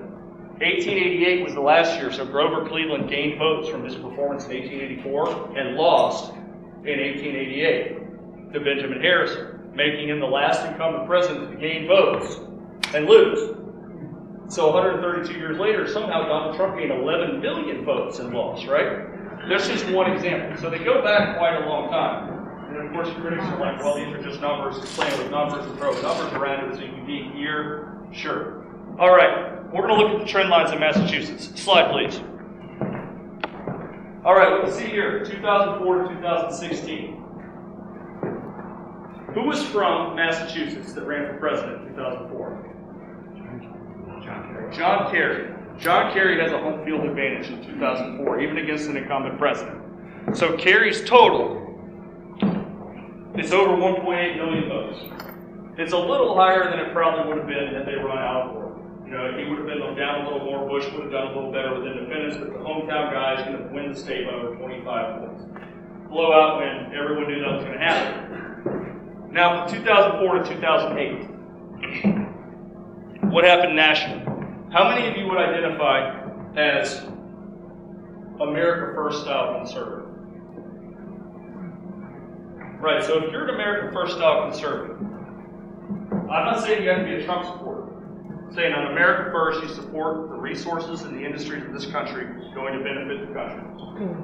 If you were one of those, then you owe it to yourself to go home tonight and repent and look in the mirror and say, hey, look, George W. Bush was one of the worst presidents in the history of the United States. Yeah. And let me tell you why. Veterans in here know there were 2 wars that started under George Bush that could never be won, where there were no actionable objectives to actually win the wars. Now, most of the people who charged over there in their 20s thought they were doing the Lord's work and got in there. And I remember the night I came awake reading about historical counterinsurgencies and how they never worked. We don't have any objectives to win this war. And by the way, I already have a chart showing when my unit will be back 2 years from now. So your whole life will be spent in these foreign wars we can't win. We had the growth of a surveillance state in our own country. Right? Your equipment, your technology. Just the other day, CDC data showed they were tracking you. They were tracking all kinds of people to see if they were obeying mandates. Okay, come on, seriously? And we're not upset about this, right? You go to the airport, you get accosted by DHS and TSA. So DHS, of course, you know, they want to call people that organize for meetings like this domestic terrorists. Interesting. We had a financial collapse and a housing collapse. A president that was a human punching bag. The last president fought back. And then, of course, he crawled out of the White House on his hands and knees with a 25% approval rating. That is how nationally you get the Republican Party tanking several million votes and Barack Obama gaining 9 million in a national landslide. So here you see it. Shockingly, John McCain actually has a decent gain in votes. This is probably some of the middle coming back towards the center-right. John McCain has a little bump up, but Barack Obama in a landslide nationally gains 100,000 votes. You're going to want to write that number down. 100,000 votes, almost right on the nose. So this is the Democrats in 2008. Barack Obama was a charismatic young candidate. After 8 bad Republican years, we already have a country with a pendulum effect where the incumbent party, because of performance, because the electorate is tired of the same party, is ushered out after 8 years. The only time since World War II that a party's won 3 consecutive terms in office was the Republicans in the 80s. By the way, Ronald Reagan, the last Republican to carry Massachusetts, George Bush in 88, the last Republican to win even a single county. That's how hard it is for the Republicans to do anything in Massachusetts at a presidential level, even though they'll win the governorship. You guys have a strange fascination with the Democrat stronghold in the legislature and alternating between Republican and Democrat governors. We'll talk about that shortly, but that's very interesting to me. Obama's got a gain of 100,000 votes. He had the unions behind him. He had a record minority turnout with a record share of that vote. He got soft Republicans, soft suburbanites. And of course, John McCain, being the curmudgeon warmonger that he was, failed to generate much new turnout. Massachusetts is one of the few states John McCain actually gained any votes in at all from George Bush. Then you see Massachusetts trends more Republican in 2012. Why? Well, Barack Obama nationally lost almost 4 million votes. He was one of the least popular incumbent presidents of all time. Had the Republicans nominated a candidate who could actually pick up lost working class voters, Romney may have won the Electoral College with a straight in Ohio, Pennsylvania, Michigan, and Wisconsin. But they did not. Romney could not pick up anybody but some of the lost suburbanites from 2008. So what you see in Massachusetts is Obama's only up 17,000 votes. in a state that's got some growth. Romney has a decent gain in the state. Romney's up about 90,000 votes from McCain. So the state has a slight Republican trend in 2012. Only 7 states in 2012 became more Democratic than they were in 2008. Then you see in 2016 what happens. The Democrats run an establishmentarian candidate who supposedly has appeal to the intellectual crowd. She has a modest increase in votes. So she has a vote gain not quite as large as Obama's. She has a gain about 77,000 new votes in Massachusetts. Hillary Clinton does. Donald Trump plunges back down to below the McCain numbers. So Trump has a loss off of Romney of about 100,000 votes. That is the soft Republican center, the soft moderate, sitting Trump out, voting third party, or voting for Clinton. So Trump, the populist agenda in 2016 was not there. Now what I'm going to do, this is not going to blow you away. Rhode Island is the one that's going to blow you away. I'm going to advance it one slide, and you're going to see Trump's performance in 2020. Trump has a gain of over 70,000 votes. It's simply the lost conservative vote of 2016. So it's not much. But what's going to really impress you, how many votes did I tell you Barack Obama gained in his first run? 100,000 votes, right on the nose. That came with the Republican Party almost flat. So Trump has a decent gain. He's back to almost the Romney numbers. We can go ahead and expect the Democrats, they have 3 elections in a row, they're gaining votes. So anybody with a brain is going to say, yep, they're going to continue to gain votes. Population growth suggests it. County registration numbers suggest they have some growth on the way. I would estimate that growth to be 100,000 votes, or perhaps even 150,000 for being generous, because we have a precedent, correct? 100,000 votes. Slide. 387,000 new Biden votes. 387,000, almost 4 times larger than Barack Obama's initial vote gain in 2008. I have my theories on this. I think that you could, slide please, look at the county map. If you believe that the Wisconsin, Michigan, Pennsylvania elections were heavily machined, heavily rigged out, heavily muled, you cannot have any blue states unexpectedly closer. I'm talking about working class ones like Washington and Oregon, a number of states where I'm looking at these numbers, and Rhode Island, where I'm like, these do not jive with how did Donald Trump lose Michigan, Wisconsin, and Pennsylvania, and all of a sudden he's within 5 points in Rhode Island. Okay, so all the blue states got a good push, a national popular vote kind of push. Of course, the changes to the law. We talked about the voter registration rules here. 2,000 mules, ballot trafficking. Notice 2 counties in here that I have shaded in green, Dukes and Nantucket. Anybody from either of those counties? Which one? Dukes.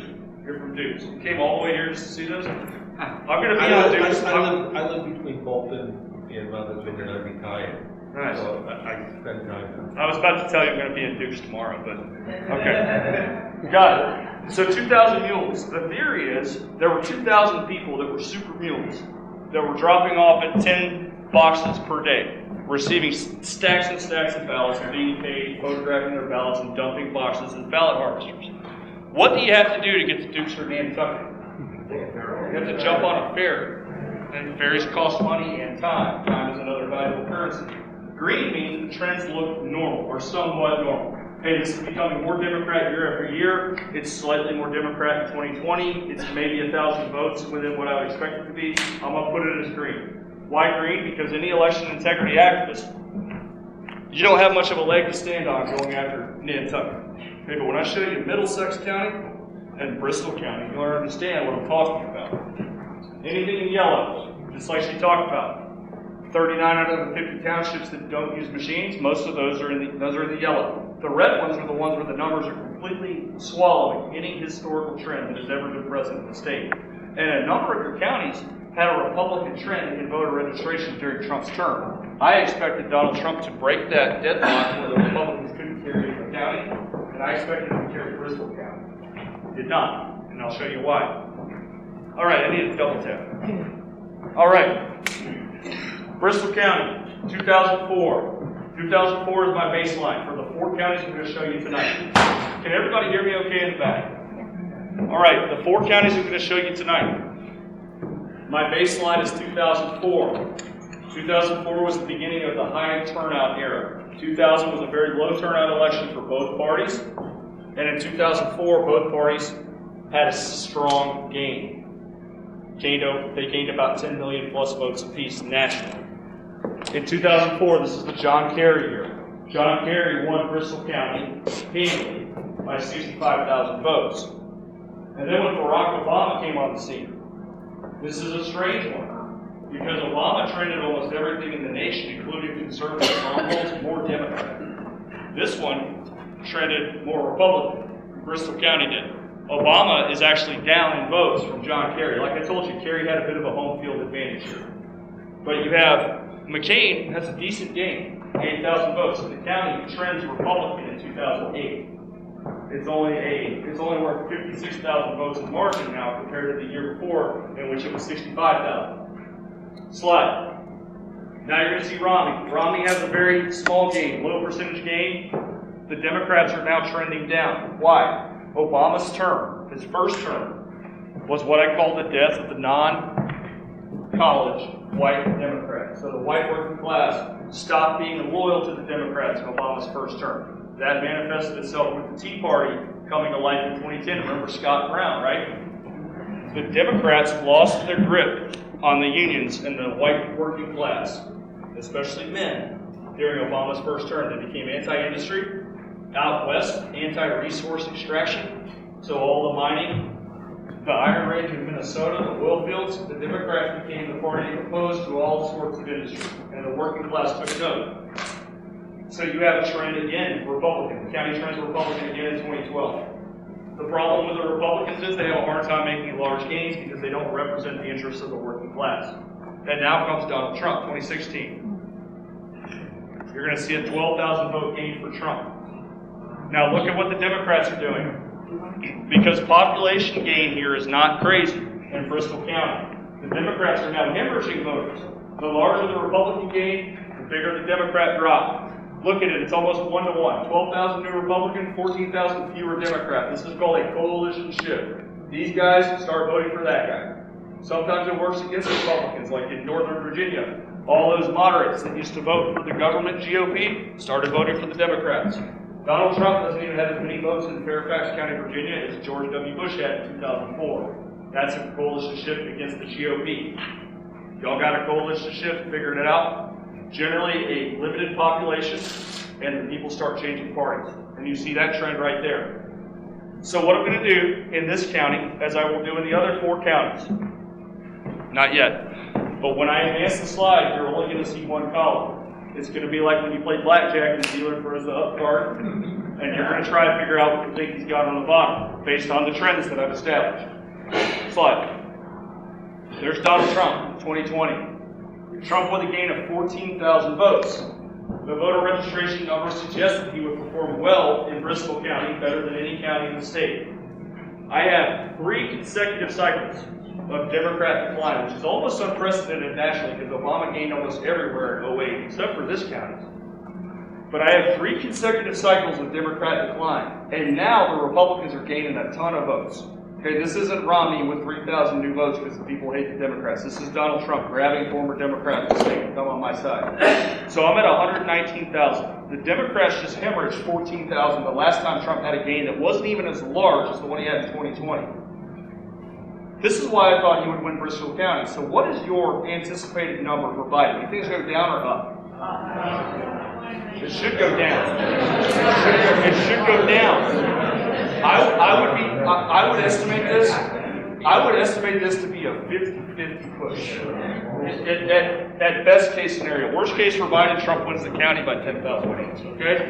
My number is under 120,000 for Biden. It's 119. Slide. That's 33,000 more votes than I would have expected based on what I see in the trends and on Donald Trump's performance. Bristol County had a Republican trend of about 4% in Trump's term, meaning the margin should come tighter for the GOP, if not flip the county. Am I crazy? That's incorrect analysis. I mean, in Miami-Dade County, Trump went from 330,000 votes to 530,000 votes. Yep. 200,000 votes different. way bigger than this, right? What if This is Massachusetts, where Trump is like a fucking alien, right? So of course participation went up. I mean, I know so few Republicans actually voted for Trump. It was a special election with a really high participation. How many votes did the Democrats drop in Miami? Did they gain? They get like 8,000. How did the Democrats do in Miami? I'm telling you, Biden gave like 9,000 votes, 17 to 623,000. Trump went from 330,000 to 530,000 votes. So if you were making a presentation like that, you would say, Miami-Dade County, like totally went fraud for Trump. What was predictable about the result of Miami? What predicted exactly what you just described? Well, nobody could predict it. You know, they run ads to the Latino voters, and they showed up. What information, what statistics available to you predicted that result? All I'm telling you, this is crap statistical analysis. I'm asking you, Sonny. What I'm asking you. Discussion at the end, a question and answer. I think we should. Okay, well, just a second, Edie. I'm asking you. What statistics available to somebody who's forecasting an election? Okay, I called Florida to Donald Trump at over 300,000 votes. Very few people did that because the media was running around. But you're just telling us how bad forecasts of election are, right? They're really bad. They poll 5% of the votes over a landline. You know, most of us don't pick up the landline, right? And of course we get results which are unusual, you know, and we try to explain them why they are. Nobody doubts why Joe Biden got 53,000 votes in Massachusetts. Okay, so what registration numbers to you in Miami are accurate in predicting the Trump result you just described? Do you know it? I looked at the Trump numbers. I was like, that's crazy. He could have gone from 330,000 to 530,000 votes. I mean, look at the percentages. Like this increase is ridiculous and small compared to that one, right? Can you do what? Do the percentage. What percentage this? That percentage increase in a county with a registration trend in a clear downward decline for the Democrats, with the Republicans performing. Hey, buddy, you know statistics. Tell me, 330,000 to 530,000 is way bigger increase than what you're showing us right here. It's Miami. That's Bristol County. It's Miami. Have you been to Miami? Is Miami comparable to Bristol? Okay. Watch Middlesex then. Let's explain this one. Slide. 2004, it's a Democrat blowout. This is a margin of 203,000 votes for John Kerry. It's predictable, right? Slide. Then you're going to see the trend more favorable for Democrats. Obama's popular, large county, growing county. You have a 24,000 gain. The Republicans have a little bit of a gain too. Now, slide. You'll see Romney make up margin. Romney, of course, having a bit of, I would not refer to it much as a home field advantage. But, of course, he's been here before, former governor, and Obama has limited popularity in his re-election. He lost almost 4 million votes nationally. 4 million votes. Then we're going to have Trump. What do you think Trump's going to do in 2016? Like our friend in the back just said. This county. Slide. He's going to plunge 48,000 votes. So, yes, there are counties in which he's not popular. There's other counties in which he is. This is not a Trumpy county. Of course, a suburban county here. We have a gain on the other side, almost 50,000 votes. So you have some of the loss in the Republican column boosting that. So that's a gain twice as large as Obama. But it also came with a Republican die-off. Republicans die off, Clinton has a huge gain. Slide. Now there's Trump. Trump is about steady. With population growth, that's not much of a gain. He's got a little bit of a loss of that.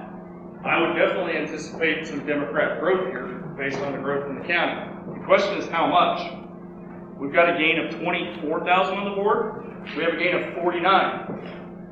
I would say it's pretty reasonable. You might even expect a 50,000 gain again with something like that. What do you think? 470, 480? 570 or 580, sorry about that. Slide. So just 100,000 gain on the board, double the previous records here. Normal? Okay. Slide. Rhode Island. Who here is from Rhode Island? Lots of Biden vote parades in Rhode Island? Where the bathtub? Car parades? Car parades. Well, Maricopa County in Arizona had a 96-mile long Trump car parade around the county, which of course is what you would expect when the Republican candidate is going to lose the county for the first time in 72 years. When's the last time Rhode Island voted Republican? 1984. And since then it's gone big to the left. Rhode Island gained 45,000 people according to the last census. Definitely in the bottom half of the country in terms of percentage of population growth. A little bit of impact. Lots of non-college voters in Rhode Island. Those are big-time Trump trenders. Rhode Island has had a pretty solid Republican trend since the Obama bubble popped in 2008. I'm going to show it to you. Slide. Look at the trend. This is a Republican trending state going into 2020. Make no mistake about that. You have a big margin between Kerry and Bush in 2004, which got even wider when Obama came on the scene. You can see for Obama a gain of almost 40,000 votes in 2008. In a small state like that, that's a lot. It's coming at the expense of the Republican column. So McCain is down 4,000 votes. So you have a huge margin that opens up. It's over 20 points. And then you can see, going into 2012, Romney continues to drop votes, loses 7,000 votes from McCain. He's a forfeit for the working class voters. Obama, of course, is not popular in his reelection either, and Obama is down 20,000 votes. It's a lot in Rhode Island. So you have a very slight Republican trend in percentage, even though Romney declines as well. Now what happens is the Republicans nominate someone who can speak to those working classes. Of course, you've also had in New England a pretty serious opioid problem. That was one of Trump's big issues as well. New Hampshire, he hammered that big time. Now look at 2016. Hillary Clinton is about as popular as a ham sandwich. And she hammered just 27,000 votes. So what I have for the Democrats is a drop of nearly 50,000 votes in 2 cycles in a small state. And now Donald Trump has a gain in the state of over 20,000 votes. So the state trended heavily towards Republicans. Now I'm going to show you Trump in 2020. Slide. There's another 20,000 on the board for Trump. Trump is right at the 200,000 mark. What kind of a trend do we have for Democrats? When did this accelerate? When the Republicans started ripping new votes onto the board. State with limited population growth. Kent County flipped to Trump in 2016. Biden clearly looks like he's in danger of dropping substantially with the Republican gains. You could be looking at a state under 10 points, maybe 5 points. Slide. So there's your overperforming Barack Obama in Rhode Island. Biden has a gain in the state of over 50,000 votes, with Trump having another strong gain for a second year in a row. Let's look at some of the grossness here. Let's look at Kent County. Why Kent County? Trump flipped it.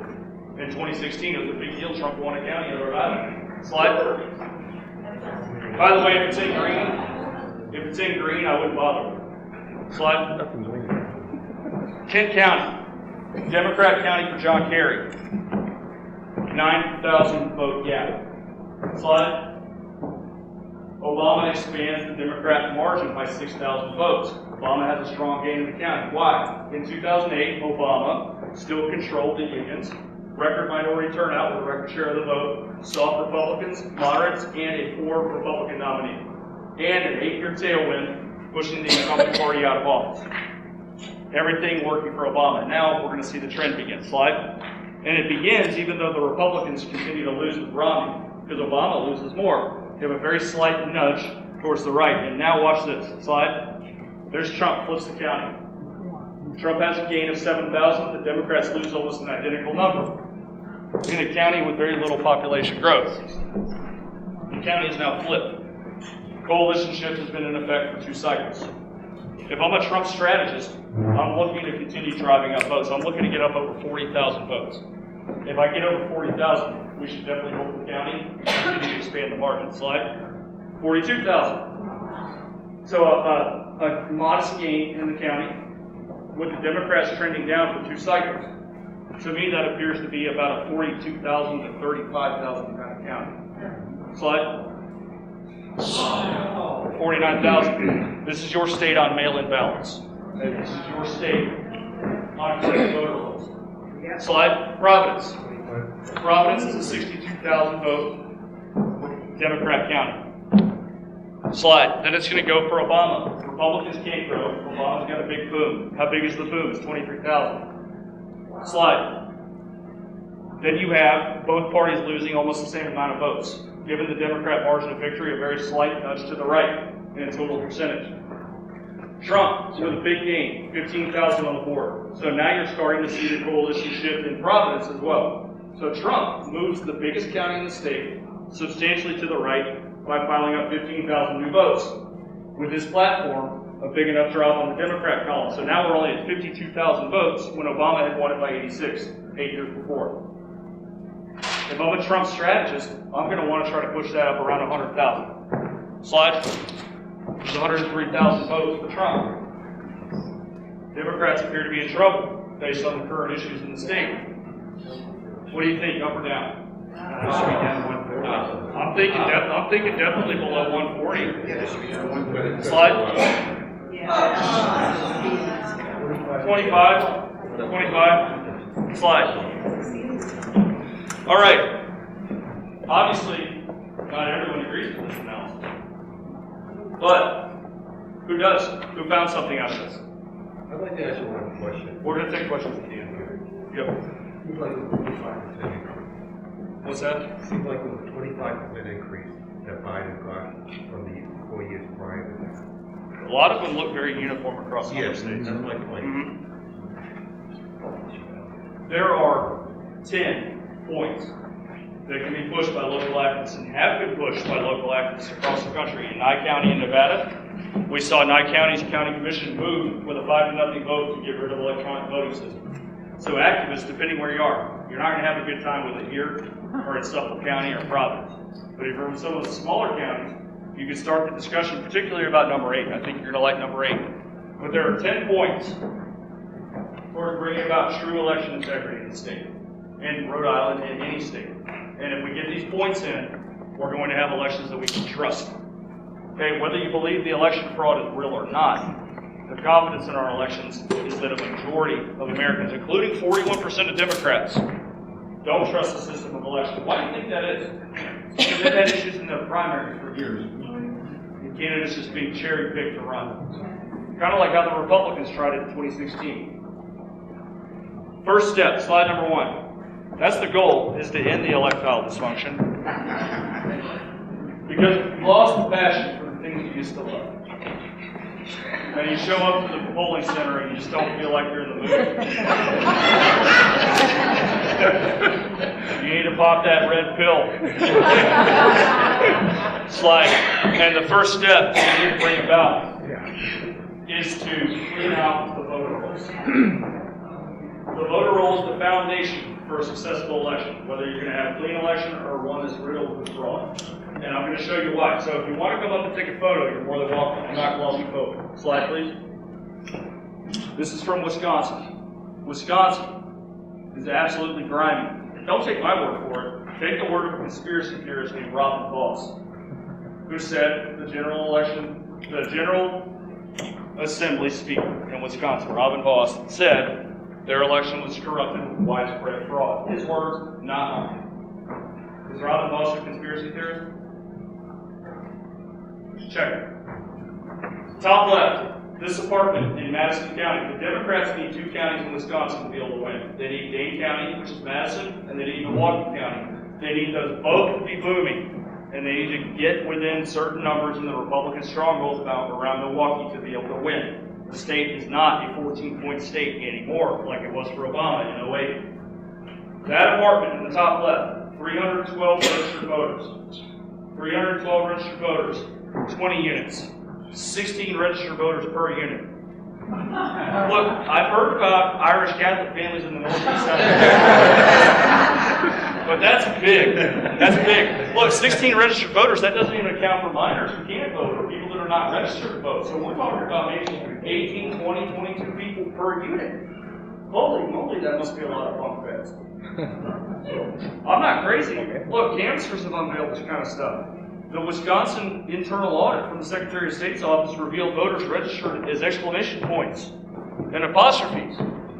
People registered multiple times. In Texas, we had 450,000 duplicate voter registrations. You had a maiden name once, you've been married once, and now you're divorced, you got a couple different names. Boom, boom, boom. You're registered several times. 200,000 plus deceased voters on the rolls in Texas. We don't know how many of those voted in Texas in 2020. Illegal aliens are registered to vote. Of course, you have automatic registrations or driver's license motor voter, they call this. You don't know how many people are even eligible to vote. One man, one vote for citizens. The apartment on the bottom left, 23 registered voters per unit. This is a state that had widespread mail balloting. 7% of all mail ballots in Wisconsin were estimated to be trafficked, which is illegal in Wisconsin. A state decided by 20,600 votes. That is the essence of the 2,000 mules. So cleaning out the voter rolls, which is identified by canvassing. Parking lots that vote. Apartments that have 20 registered voters per unit. That's what canvassing will find. Slide, please. Number 2, ban all electronic elections equipment. Yes.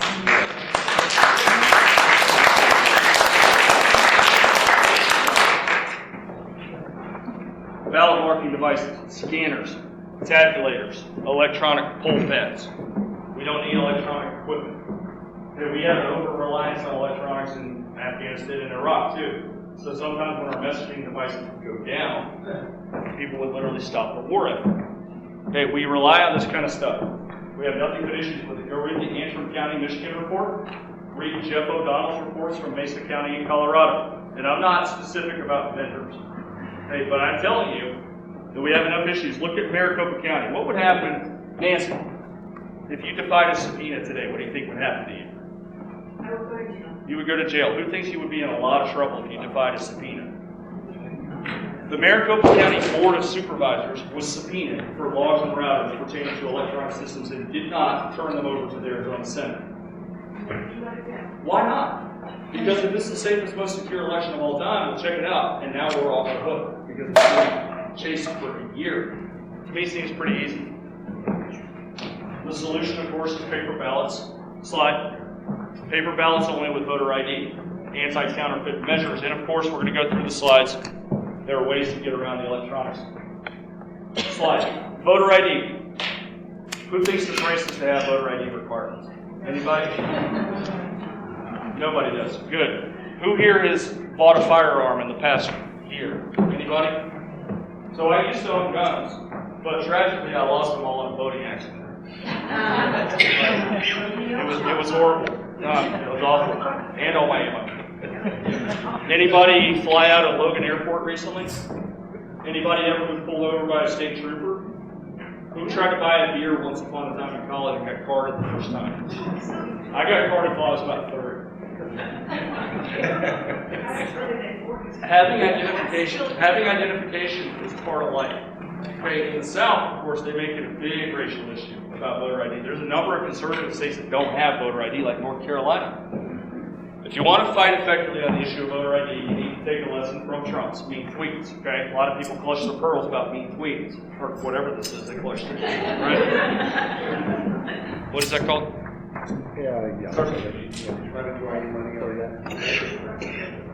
With the IDs, if you want to fight effectively, you can start telling your opponents that there's nothing more racist in the world than insinuating an entire people group because of race or skin color is too dumb to get an ID.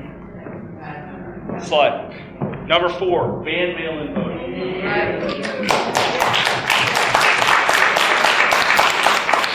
Again, this is not me talking. I'm referring to a conspiracy theorist named President Jimmy Carter. Speaking of Jimmy Carter is probably the happiest person in the world. Joe Biden is in the White House today. 15 years ago, Jimmy Carter was part of a bipartisan commission that determined that mail balloting was a pathway to massive election fraud.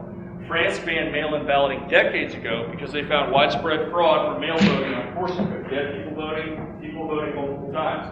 And when you combine mail balloting, slide, with dirty voter rolls, you have votes coming out of everywhere. Apartments that have 20 voters registered per unit, cemeteries, empty parking lots, nursing homes with double the number of registered voters than they have beds.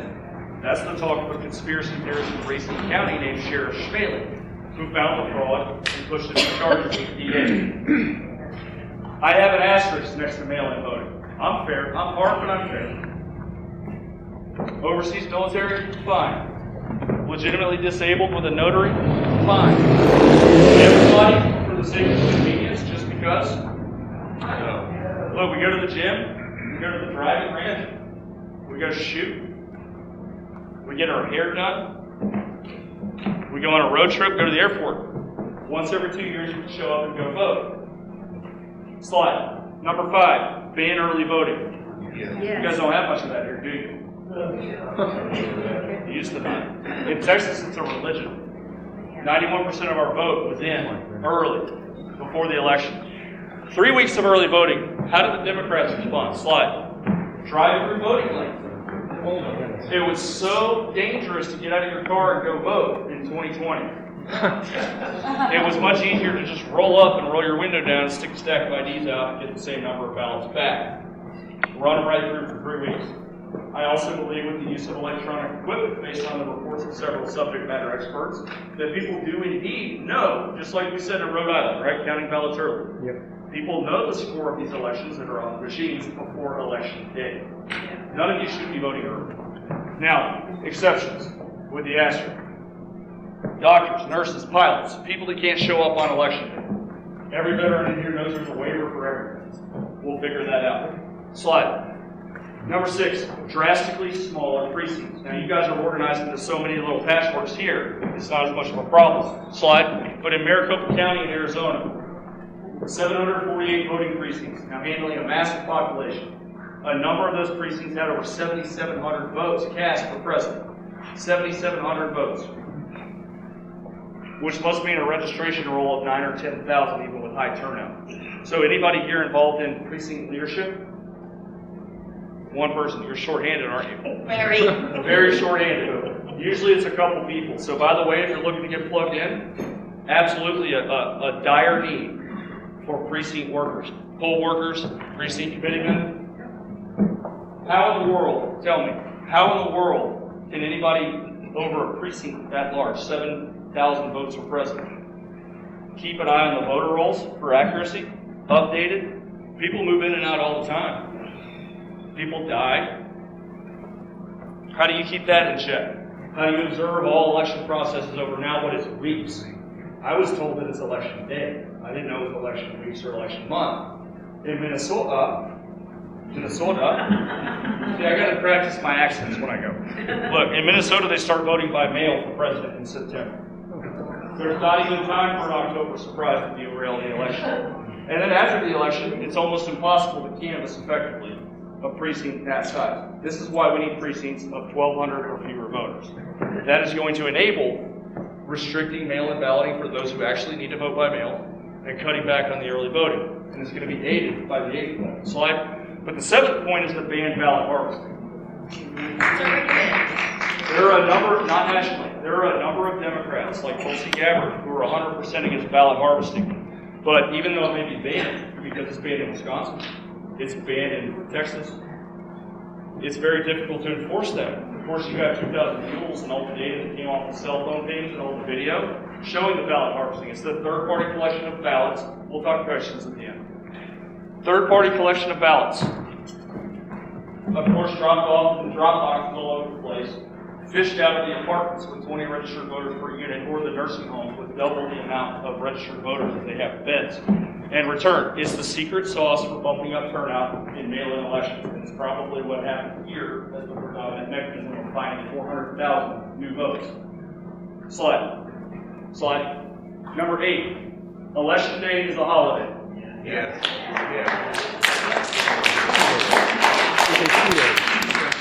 The reason why we go 2 days is that we have a 24-hour cycle, and from the I suggest 2 days for the holiday. Because we got a 24-hour cycle, you need to catch both sides. Because believe it or not, the telegraph was used as a tool when it first came out to sway voters once they knew what happened, the time differences. Good point. Election day is a holiday. The left narrative is that voter suppression is the key to the right winning anything. So guess what? Let's make sure everyone can turn out. We hear it all the time. You want us to stand in lines that are way too long? Well, here's a precinct with 1,000 voters or fewer. We should be able to push it through in 1 day. You don't need all the shortcuts to cast ballots by mail or to vote early, because this is a big pizza party on election day. You're going to vote in these beautiful small precincts on paper ballots only. And if you have to work on election day, you just can't get off, of course you'll fall into the category of the voters allowed pre-approved to vote in person early on 1 or 2 days the weekend before. Try to get the left to oppose that. I guarantee you their grassroots will be all over it because they've been asking for it. Now the institutional left will 100% oppose it because it's going to come with, we're going to restrict all the shortcuts that are compromising our elections. Important, somebody that has some money ought to start putting some billboards out to see what the reaction is here. That's a big deal. Slide. Number 9, new reporting requirements for transparency. I call them, slide, the Raffensperger rules. And they're named after the spineless Georgia Secretary of State named Brad Raffensperger, who presided over 2 very bad elections in Georgia. Now, you do not live in a competitive state currently.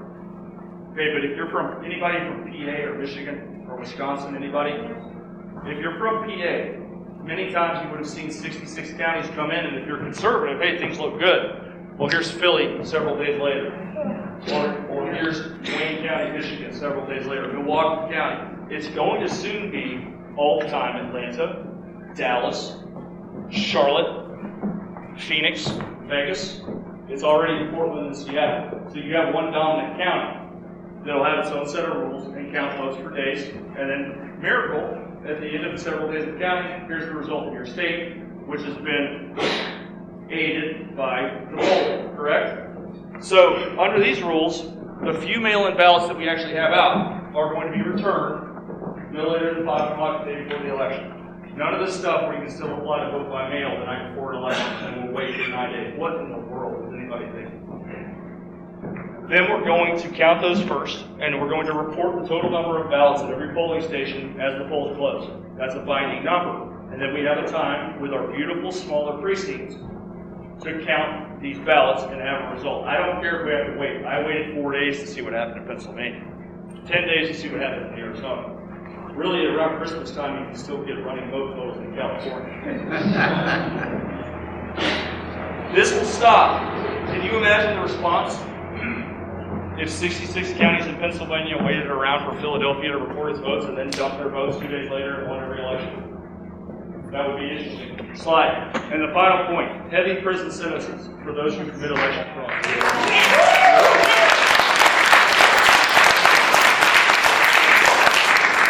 Delaware County, Pennsylvania, for you doubters. Go check my feed on Telegram. Stephanie Lambert is an attorney from Detroit, Michigan. She has Delaware County, Pennsylvania election administrators dead to rights on recorded video talking about destroying election evidence, being uncertain of what they're doing, destroying records, and basically justifying what happened. Not 5 minutes would be spent in prison for anybody in Delaware County. So with a 2-tier system of justice, like I said, the subpoenas in Maricopa County, none of you will be able to defy a subpoena except for election administrators in Maricopa County. So unless we get this straight with a federal statute, we're going to continue to have people run their own set of rules and violate the law. Slide. In conclusion, 2020 is a new precedent for elections. California's voting practices were exported across the entire country. Now you see people looking to put all that into law. Pennsylvania would love to put mail-in balloting into law. Why? Because everybody in Pennsylvania realizes their state is quickly turning into Ohio, which is turning into Indiana, which is turning into Kentucky, which is already turned into West Virginia, right? So you have a serious rightward trend in the working classes in the middle of the country. Pennsylvania knows that. Here's why mail-in balloting is coming. California just put it in. Washington and Oregon have had it. Oregon pioneered it. Hawaii's going for it. 2020 is the precedent. So there is procedure in place that has a brand new benchmark. Barack Obama's just a peon, 69 million votes, nothing here. Skipped right over the 70s, never sat in the 70s, and now we're in the 80s. Right, so the precedent is in place based on the voter rolls and based on the mail-in balloting procedures, based on all the ballot harvesting, to start out with a threshold of 80 million votes that overcame a record Republican vote gain. Interesting. So if we don't get involved in discussing this, it's a very uphill challenge here in Massachusetts, even so in Rhode Island. then we're going to be sunk and stuck with the new changes. Now go back. Okay. Point number 2, primaries are also a concern. I'm actually very fair with this. I believe both parties feed at the same trough. In Texas, of course, no anti-establishment challenger got within about 50 points of any incumbent. In an anti-incumbent year in which when the Republican Party is out of the White House, the base becomes very populous and ready to throw off every single incumbent. Issues with machines, issues with mail-in ballot, issues with reporting, all over Texas. Number 3, I'm tired of complaints. I spent the first half of this showing you data, the second half showing you solutions to deal with data. We have a lot of people on our side who like to just bellyache and complain and not contribute, or they want other people to jump in. So we have needs. Okay, canvassing is still a thing. Canvassing is something that needs to be done quicker. People move, people die. Stuff gets torn down. So the longer the time elapses from the election, of course the canvassing is less accurate. That's where you identify sites that are gushing out 20 registered votes per unit. Precinct leadership. Short supply. So if we're going to expand and have more precincts to be able to deal with installing some of these points, it's not a pipe dream. Mark Fincham in Arizona is going to run with the 10 points in his platform. The 10 points are fair and balanced, and they will appeal to the left if they're sincere. Election day is a holiday. Come on. 10 points to election integrity is a solution. If you were dragged in here and you care more about medical freedom, who cares about medical freedom? Anybody? If that's your thing, start identifying local employers, not Amazon warehouses, people that have been here since Paul Revere. Start identifying them, find out who is canning people for exercising discretion over their own health choices, make a list, and people start using employers, I can be connected, that are going to start firing back with their own lawfare. That is back down. Disney in some cases, the city of Gainesville, Florida, I know an organization that's pushing a lot of these places away from illegal mandates. Okay, so if your issue is pro-life, there's a big movement for pro-life moving right now. How are you going to react to all the people who want to keep babies and don't think they can? So now's the time. The terrain today is better than tomorrow's terrain. Tomorrow's terrain will be better than the terrain the day after that. So it's easy to pack up and head out to greener pastures. We used to do that to New Hampshire. Okay, people used to go to New Hampshire to get away from Boston. Well, look at New Hampshire. So they still have a Republican governor. We're going to see. You can run off to North Carolina. North Carolina doesn't have voter ID. You can run off to Georgia. Look at Georgia. Hey, Mom. Talk about it. Or you can try to fix your state. Okay, it's easy to go. Texas is full, guys. So is Florida. And I like you all a lot. Make it fun. So, today's the day to get involved, to listen to people like James. James has grassroots experience. Okay, to be able to defend your points. Okay, you should be able to defend all the points you talk about and be able to back them up. This is a framework. 10 points are a framework. You already have certain practices and procedures in place in Massachusetts that may be amenable to this or opposed to. But now's the time. I'm grateful for everyone who's here. I'm grateful for Becca. I'm grateful for the Rhode Island team for being here, for setting everything up, and for contributing. And I'm grateful for all of you for being involved. And if you want to be in touch with me, my email's at the top. So if I can help any of you get any balls rolling, you can email me. And those are my channels in which you can keep up with me and my work. So without further ado, thank you for your time, and have a great evening.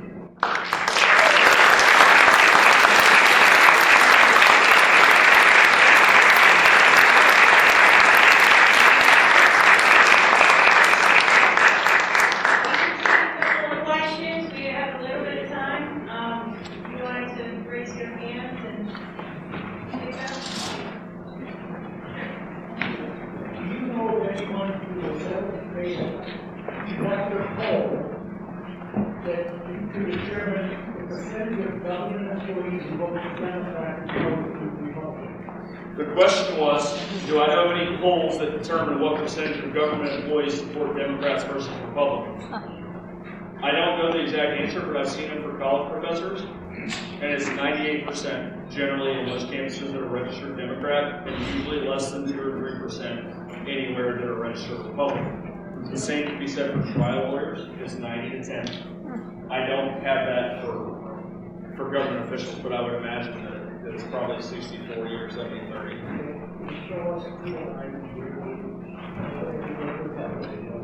Of course, yeah, bureaucratic state. I think you got a question, right? Based upon the last 3 or 4 elections, the number of Americans that voted 16, 12, 2008, for example, percentage of people nationwide that voted in the election compared to 2020, in terms of statistics. Because if we're seeing these numbers blown out the way you're saying, it would indicate to me that it would be significant percentage increase in the number of participants if it was legit. So the comment was, compared to previous elections, where is the percentage of turnout? Nationally, it was supposedly up 7% in turnout. So if you have a voter roll of 10 people and 6 vote gets 60% turnout, you've got 7 votes, 70, so it's a raise of 10 points. So nationally, it's supposedly 7 points of a rise in voter turnout. There's many problems. Like I said, the foundation is the voter roll. There are 7 states that have more registered voters than they have people living in the state. You go to states, even ones you might not expect, like Kentucky, that are terrible. So the 7% rise with records like that is quite difficult to determine. Supposedly 7%. You said something about the election day as a holiday. You know that's a good thing to do, and maybe you do that too. Can you explain more, figure out how you do it? Just tell us what you can do here. Just expand on that point. How to move election day as a holiday? Yeah, how do you do that? Obviously, in a state like this, I would start talking, are there any notable political groups that are, I'm not saying necessarily burning bros, but you're going to absolutely have to get traction with the center and center left in order to get something like that done. You don't have the numbers, and you haven't had them for some time. But if you can find a similar group that is interested in that idea, there are some that are trying to get that to happen. Because one of the biggest complaints of the left is, well, you want us to work these jobs that we can't even support ourselves with. So we have to vote by mail. Find a group that's center left that wants that and jump on board. I have not used the word really conservative, but a couple of times asked me what their beliefs are, because I don't think the conservatives have conserved a whole lot in 4 years. So this is an answer to it. How would that help us? How would election day as a holiday help you? Yes. It would come with, if everybody could turn out and vote in these small precincts on election day, because we used to do that. Okay, we used to, but people loosened up the rules and loosened up the rules. Texas is to blame for the early voting. Oregon is to blame for the mail voting. People have loosened up the rules, and now it's becoming your new expectation that this is how we vote, and it's a matter of convenience. That's done by design. So, in order to stuff the genie back into the bottle, that might be the problem. The horse could have left the barn by now. But the reasons why you see the issues you see is because we've allowed the standards to be loosened up. It used to be that it was election day, it was this day. Early voting in Texas in 1917 was restricted to people who legitimately could not turn out and have a valid reason to vote early. So it'll allow you the narrative of we're voting on one day here, so we can restrict mail ballots to overseas military and legitimately disabled. Nobody needs to vote by mail if they're healthy. It's the most ridiculous thing I've ever seen. Yes. We've heard some great information tonight from James and Seth, and I'm going to thank you for it.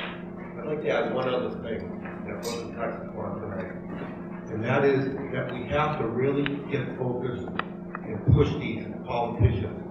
Term limits, okay? We have a Secretary of State that's been in this position for 30 years, just about. As long as they're in it, it's a country club to them, and nothing will ever change. We have politicians, we have Grassley, that's been in there now going on 50 years. It's going to be 90, I think, for what he's done, if he gets reelected this year. We have Feinstein, same thing. Patrick Leahy's been in there for 50 years. This has to change. If it doesn't change, I can't see anything else change because they're never going to vote themselves to term. I think it's really important. Term limits. Anybody support term limits? How would term limits be achieved? Constitutional amendment. How are constitutional amendments? We gotta take and approach everything almost incrementally. It's very important that you understand what your laws are, because when you go back and you study your laws, you find out there's actually already things in place. For instance, you asked about a single day of voting. Did you know that in Ireland, the election day is an elected meeting, which means that you had to be present for the meeting or else you were absent.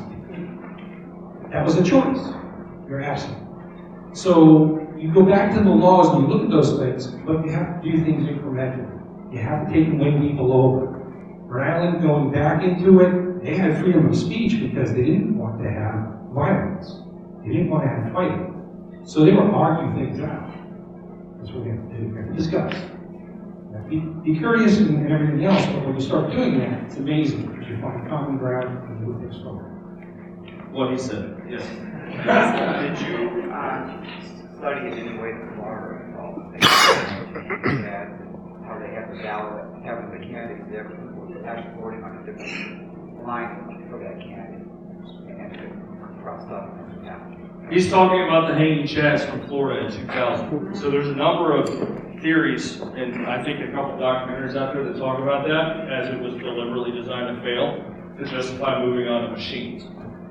I don't know what I think about that, but we absolutely have enough evidence based on studies in Ashland County, and with Jeff O'Donnell, the lone raccoon on Telegram, he's got studies out of Mesa County, Colorado, that show serious problems with trusting machines, and it's machines of every member type.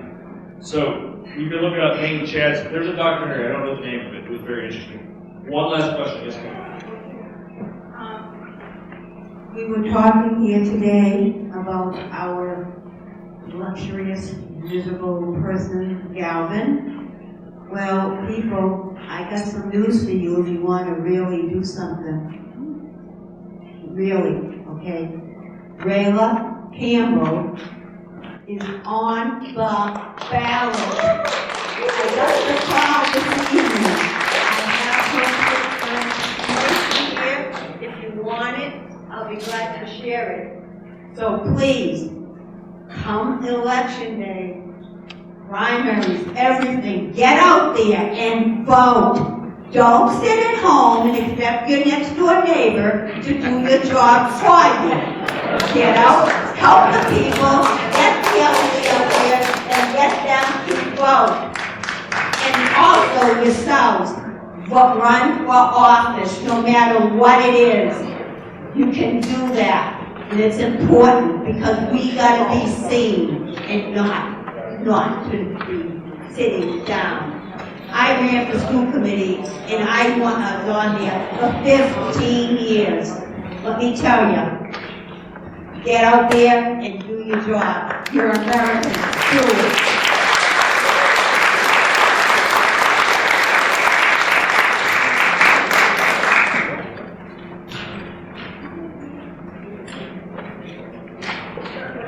I want to say that my name is Caroline Caruso and I'm running for Congress, the 5th District, against Catherine Clark, who's the Assistant Speaker of the House under Nancy Pelosi, and I filed a lawsuit challenging the constitutionality of mail-in voting. Saying that what they did, as Seth mentioned, required a constitutional amendment which would have been back-to-back votes in the legislature as well as a vote of the people. That's why you changed the Constitution. We don't know what's going to happen with that particular case right now, but if you're in the 5th District and you know anyone in there, just please mention my name. I have a big race on my hands and I'm not going to go down with you, okay? Thank you.